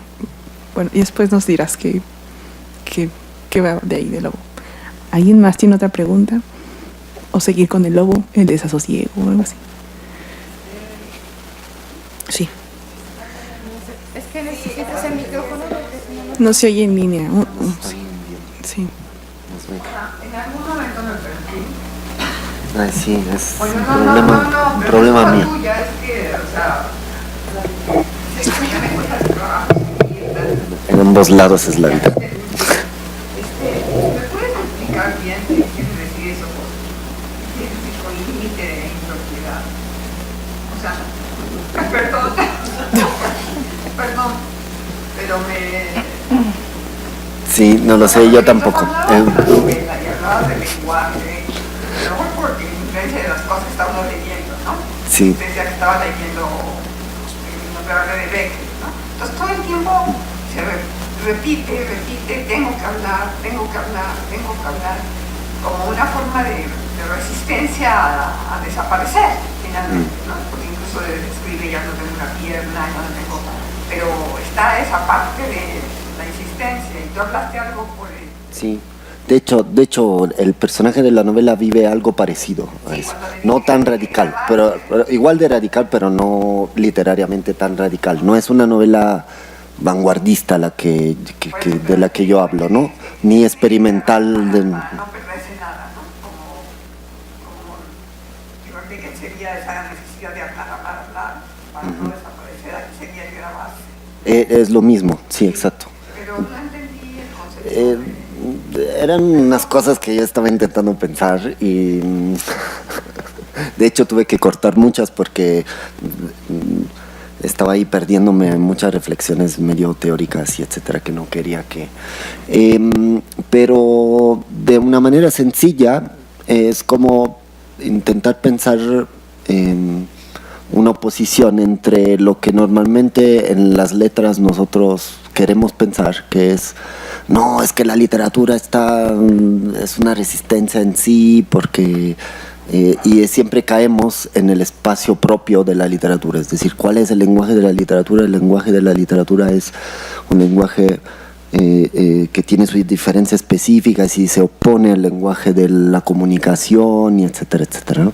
Y que es una cosa que nos gusta pensar, o sea, a mí también me gusta pensar y sigo creyéndolo, ¿no? O sea, en parte. Y entonces esto yo creo que nos lleva a defender un poco nuestro territorio y decir, bueno, es que nosotros estamos haciendo algo no inútil, sino que vamos a trabajar la literatura porque el lenguaje de la literatura es importante, ¿no? Porque estamos perdiendo el lenguaje y entonces nos lo están expropiando y entonces el lenguaje tenemos que reapropiárnoslo, ¿no? Y entonces yo ahí con el jueguito de la impropiedad, que en realidad viene de muchos pensadores, tampoco me lo inventé yo, intento pensar cómo la literatura en realidad se conecta con muchas experiencias que nos pueden hacer sentir que no hay una propiedad o una especificidad del lenguaje literario, sino que hay experiencias a partir de las cuales nosotros podemos decir que el lenguaje es de todos y benjaminianamente en el lenguaje nos intentamos comunicarnos, pero sin reducir esa comunicación a un mensaje que se desecha de inmediato, ¿no? Y entonces eso de la impropiedad es un poco eso, es el estar en el lenguaje que es de todos y en tanto que tal el lenguaje de la literatura se comunica con otros lenguajes en el lenguaje mismo. Y entonces la experiencia de la impropiedad es una experiencia de la comunicación en realidad, o sea, pero de una comunicación, no sé si usar esta palabra, pero más verdadera, o digamos, que nos puede hacer pensar una forma de vida a otra, digamos, ¿no? Y entonces, pues esto yo creo, ¿no? Es como, yo siempre lo tomo así como ejemplo, ¿no? ¿Sí? Nuestra experiencia de la literatura es como cuando, o sea, el hecho de que seguimos leyendo literatura aunque no tenemos tiempo y parece que en el mundo nadie lee literatura y que no sirve para nada y etcétera, pero es un poco como cuando hablamos con amigos, sí, esto es una cosa que digo también en los salones, es como cuando hablamos con amigos y hablamos de tonterías a lo mejor y estamos ahí horas y horas y luego nos despedimos y a lo mejor no sabemos tampoco de qué hemos hablado, pero nos llevamos la idea de que queremos seguir hablando y que eso es lo que nos llevamos a la casa, que es ese contacto del estar en el lenguaje de la amistad, ¿no? Y creo que con la literatura hacemos una experiencia de ese tipo, ¿no? Y eso es la impropiedad, creo, no sé, ¿no? Entonces no es, ay, me encierro en la casa de mi lenguaje o en la casa de la literatura, ¿no? Algo así, creo. Y creo que la novela de Cárdenas hace algo parecido. Sí, no, perdón. Es que si no, no te escuchan. Sí, claro, adelante. Una más. Cuando hablas de rebelde, en algún momento hablas de precariedad, yo no sé, bueno, me recuerdo mucho a Butler, que habla de las vidas que merecen ser lloradas. Dice, pues tienes una cita muy parecida a la de Butler. O sea, bueno, ¿de dónde viene? de otras fuentes, y de Philip Butler, que también habla de la vida precaria y también de esas vidas que merecen ser lloradas y posteriores. Claro, lo que dices es muy cierto, y de hecho, bueno, como en la preparación de esto y comunicando acá con los colegas, los que estamos exponiendo y demás, en efecto, vaya, esto acaba siendo un trabajo, digamos, mucho más breve del que en realidad es, porque es algo que, bueno, he venido trabajando, me interesa mucho, pero es por momentos muy difícil cortar y diferenciar. Sí, el mismo Foucault, Membe, Agamben decidí quitarlo porque me iba a hacer mucho ruido y no era el objetivo. Pero bueno, hay muchas cosas que leemos de Agamben, que también Hayek Valencia, Judith Butler, que por supuesto en un momento dicen, bueno, esto yo ya lo había leído en tal persona. Hay matices, hay pequeñas diferencias, pero efectivamente, sin que se trate de lo que haya dicho Judith Butler, también hay cosas aquí que están tratadas, que también Foucault trata, que también Membe trata, y que parecen como si se hubieran tomado, se hubieran prestado entre ellos ciertas definiciones para reconceptualizarlos, para ponerles otro nombre, para nominalizarlos de manera distinta, pero pareciendo muy común lo que están pensando, muy parecido entre sí. Pero vaya, ¿Qué libro de Membe estás citando? se llama Necropolítica. Necropolítica, sí, aquí les Membe. No, ¿de qué? Al contrario. ¿Alguien más? Por acá, si le pueden pasar el micrófono, por favor, y encenderlo.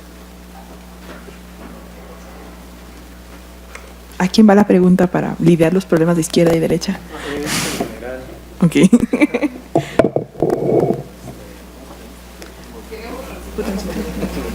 Tiene que estar en verde.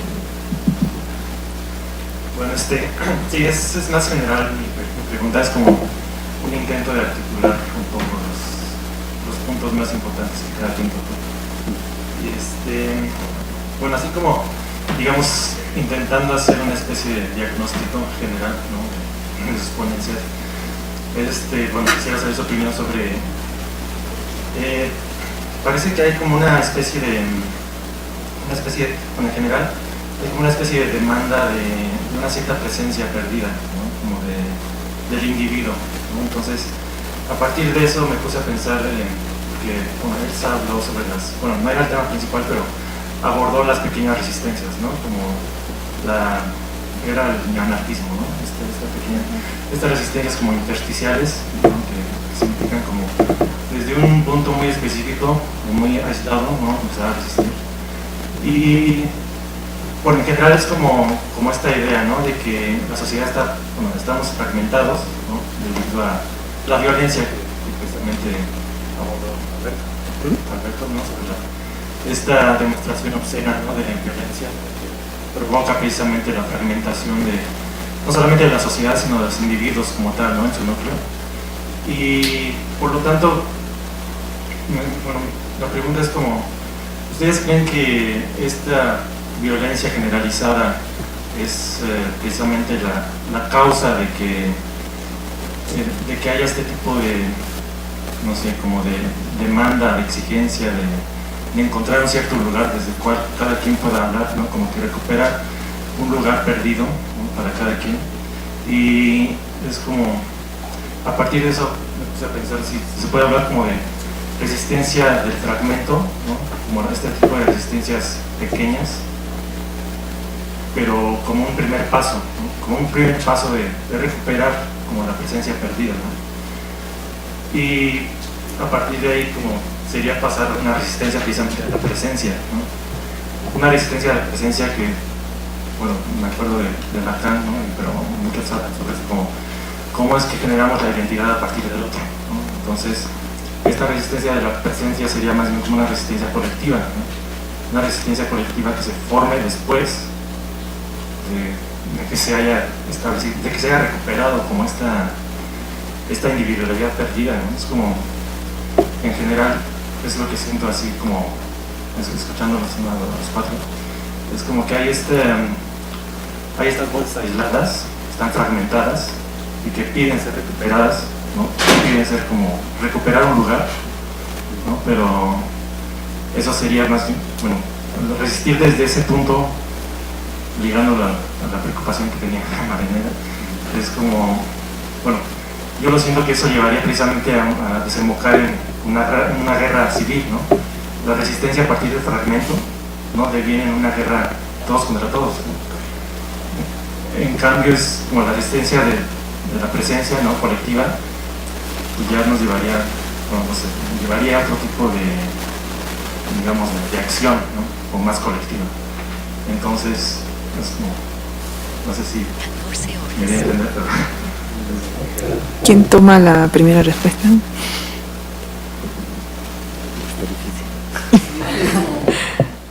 Bueno, yo, a ver.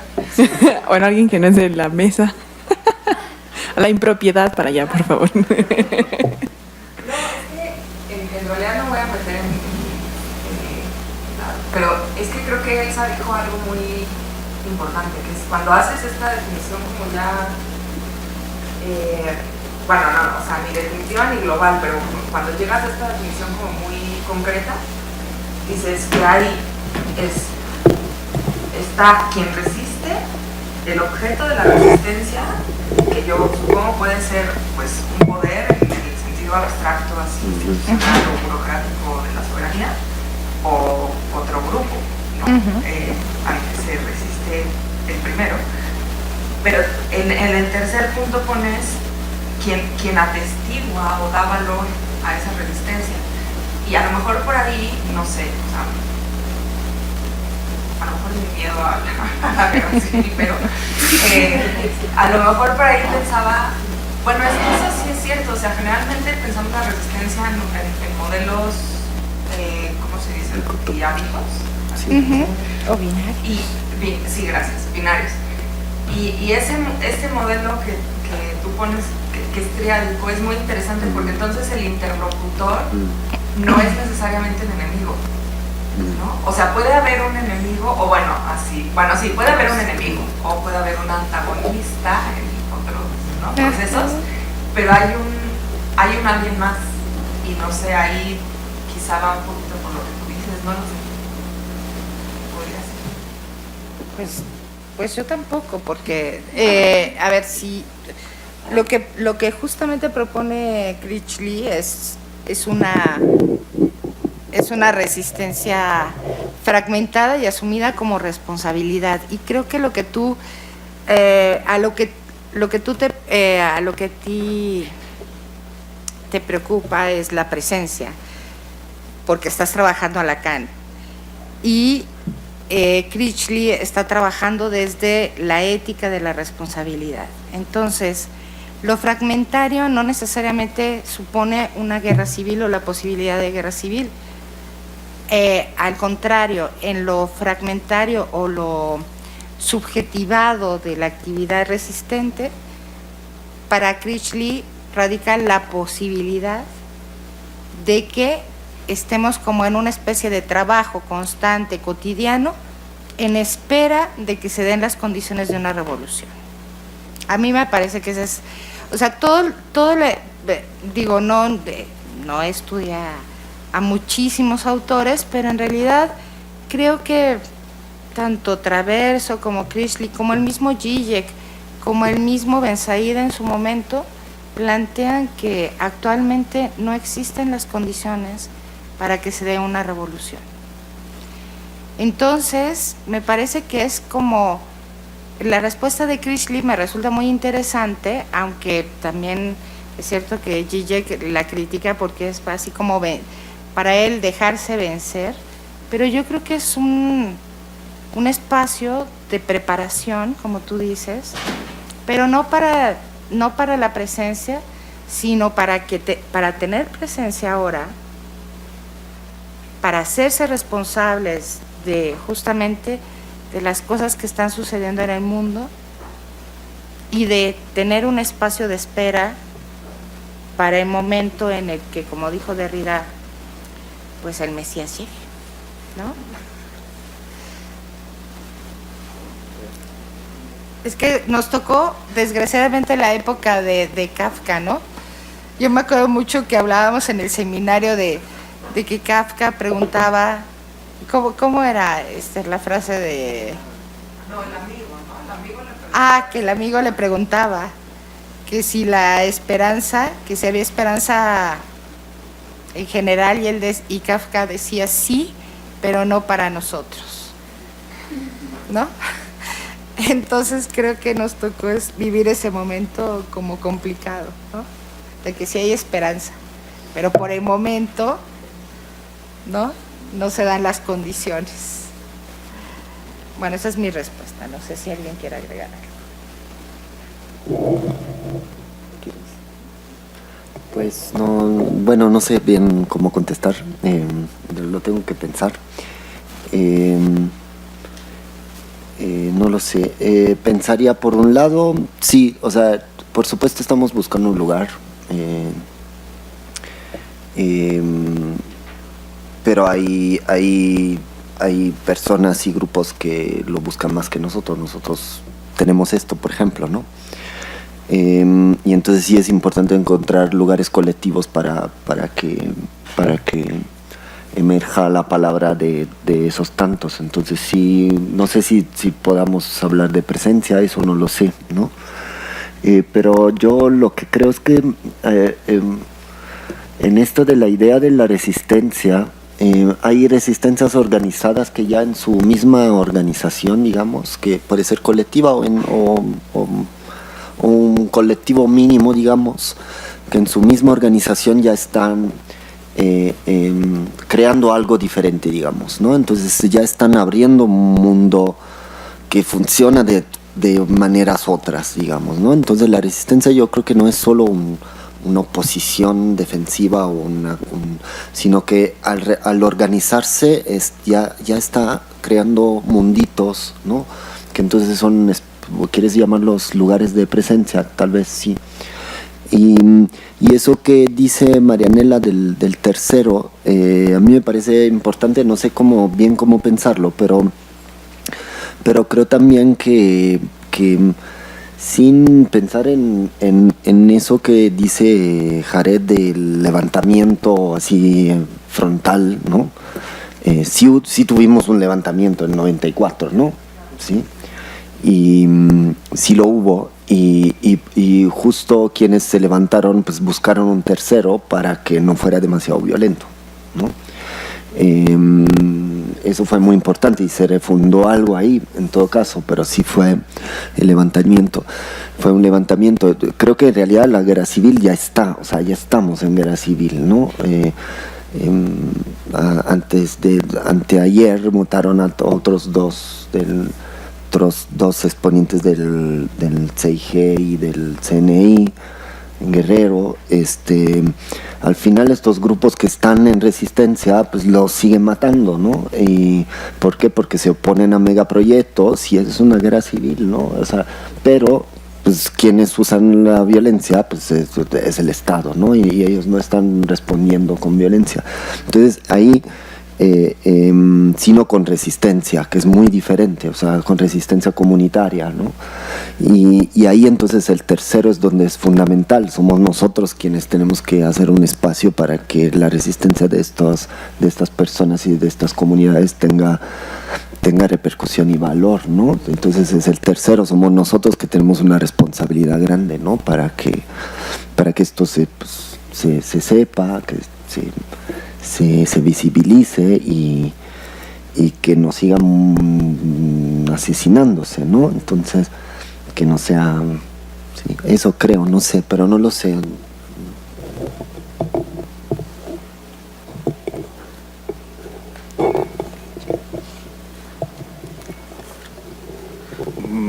Bueno, no quería así como ser muy alarmista, nada.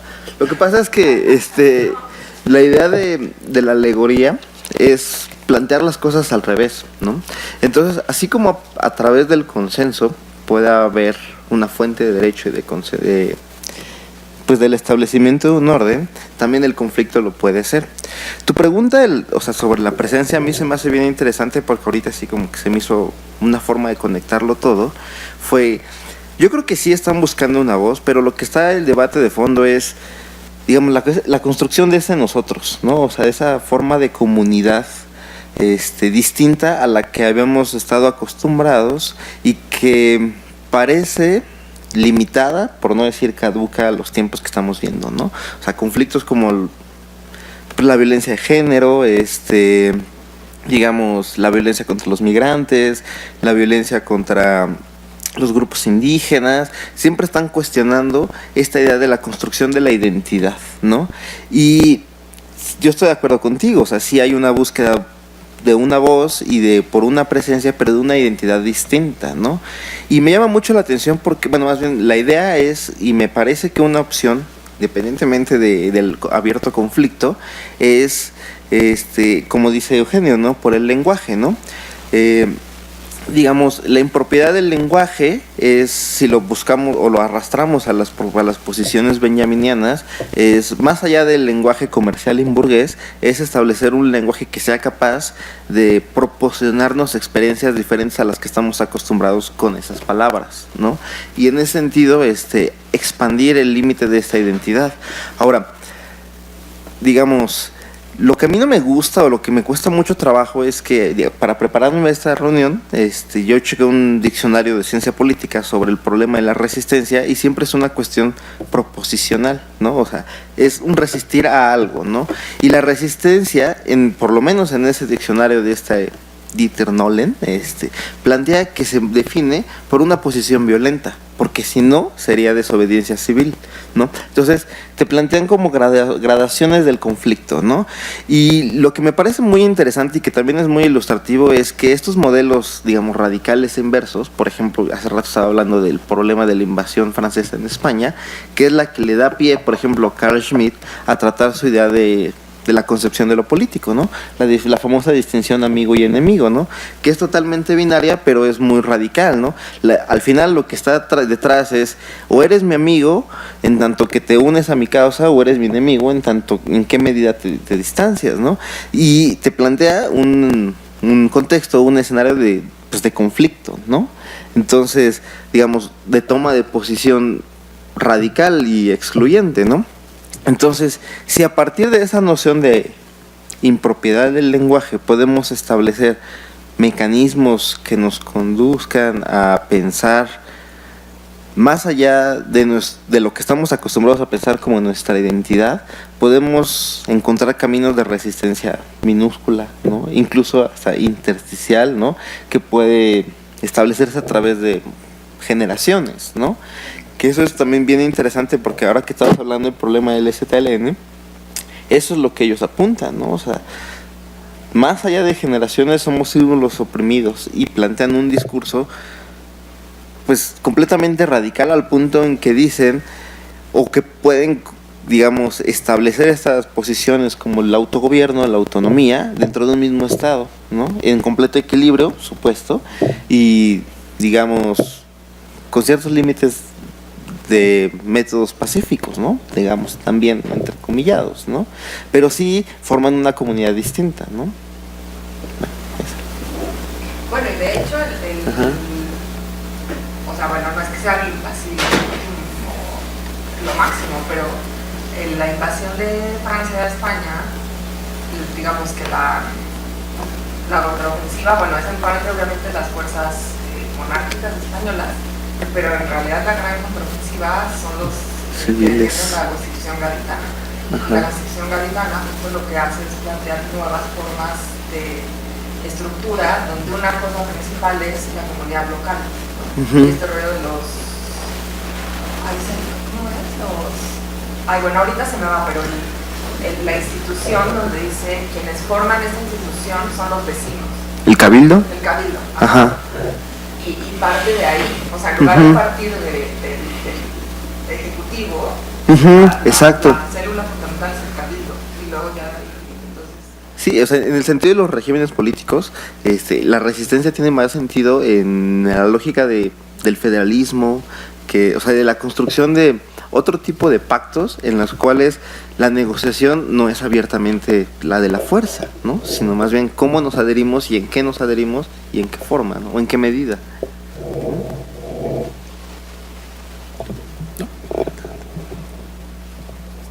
Ya está. ¿Alguien más quiere añadir algo? Ah. Mi pregunta va para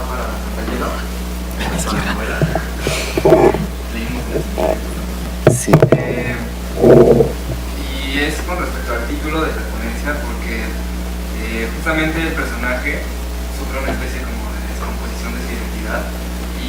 empieza a no identificarse con la clase social a la que pertenece, con el ambiente en el que tiene que convivir, y siento yo que utiliza la grabadora como un dispositivo justamente de resistencia de esa pérdida de identidad. Finalmente, pues este dispositivo se elimina cuando se llega a un nosotros, cuando el yo ya no importa y el nosotros justamente lo que sirve para conservar la identidad. Pero mi pregunta es si este nosotros, ¿cómo este nosotros puede perdurar? Porque el nosotros en las novelas tenemos una interpretación como anagógica, ¿no? Un porvenir, que no era, digamos, muy real o al menos muy presente, sino más bien como una alternativa futura. Pero no es necesario un dispositivo, digamos, un objeto que conserve este nosotros, es decir, que no seamos nosotros solamente de la experiencia, nosotros que se conformen en un acontecimiento, digamos, práctico, es decir, en un momento que después de nosotros no desaparezca. Porque, pues claro que se puede articular una identidad, pero creíamos justamente en un esencialismo de determinar a un grupo con ciertas características que no pueden moldear, pero al mismo tiempo está la necesidad justamente de no desaparecer en tanto que nosotros. Y el nosotros en la novela se conforma justamente en el momento en que se reúne. Y más allá de eso, nosotros pues, ya no pero, aunque luego se termina la novela, entonces no sabemos siempre, ¿no? Entonces, no, sí, está muy bien eso. Antes que nada, sí, o sea, se pierde el relato del yo, pero ese nosotros es una conformación de relatos, o sea, es otro tipo de relato, no es que se está cancelando el papel del relato, al contrario, ¿no? Y es bonito porque el chamán, que además es una figura así bien divertida, el chamán le dice, no vas a necesitar grabar nada, ¿no? Y hay una cursiva ahí. Y en realidad lo que ellos hacen con el chamanismo y en esas comunidades es seguir relatándose de manera continua. Y entonces eso ahí hay una conformación, digamos, de una intergeneracionalidad del relato, ¿no? Que simplemente tiene otras formas de registro, ¿no? Entonces el chamán le está diciendo, no necesitas la grabadora, porque la grabadora la has usado hasta ahora para mantener tu yo, ¿no? Ahorita vas a hacer una experiencia que es una experiencia del nosotros, que es sin embargo un nosotros que no vamos a entender muy bien qué es, ¿no? Entonces ahí yo creo que hay una indicación que es una indicación de registro de ese nosotros, en todo caso, ¿sí? Sí es un registro, pero de otro tipo, hay que buscar otras formas para recordarnos en tanto que nosotros, ¿no? Y ahí ellos lo hacen con sus rituales, pues, con los rituales y con las formas de vida comunitarias, y el personaje no puede entrar en eso, quizás, porque no es su, ¿sí? Pero en ese momento descubre que hay una forma de nosotros que se puede construir, y la novela se cierra y nosotros empezamos a decir, bueno, pues cuando se regrese a la ciudad, si se regresa, ¿cuál es nuestra forma de construir el nosotros, ¿no? A partir de lo que aprendimos de su nosotros, ¿no? Que por un momento fue también el nuestro, ¿no? Entonces es un futuro, pero también es una experiencia muy muy presente del personaje, ¿no? Y nosotros lo estamos haciendo, ¿no? Entonces, no sé, eso te puedo dar. Bueno, si quieren seguimos seguimos allá afuera en debate. Bueno, cerramos esta mesa y agradecemos a los ponentes y entregamos las constancias para seguir el rito académico a Jared, muchas gracias, a Alberto y a Eugenio.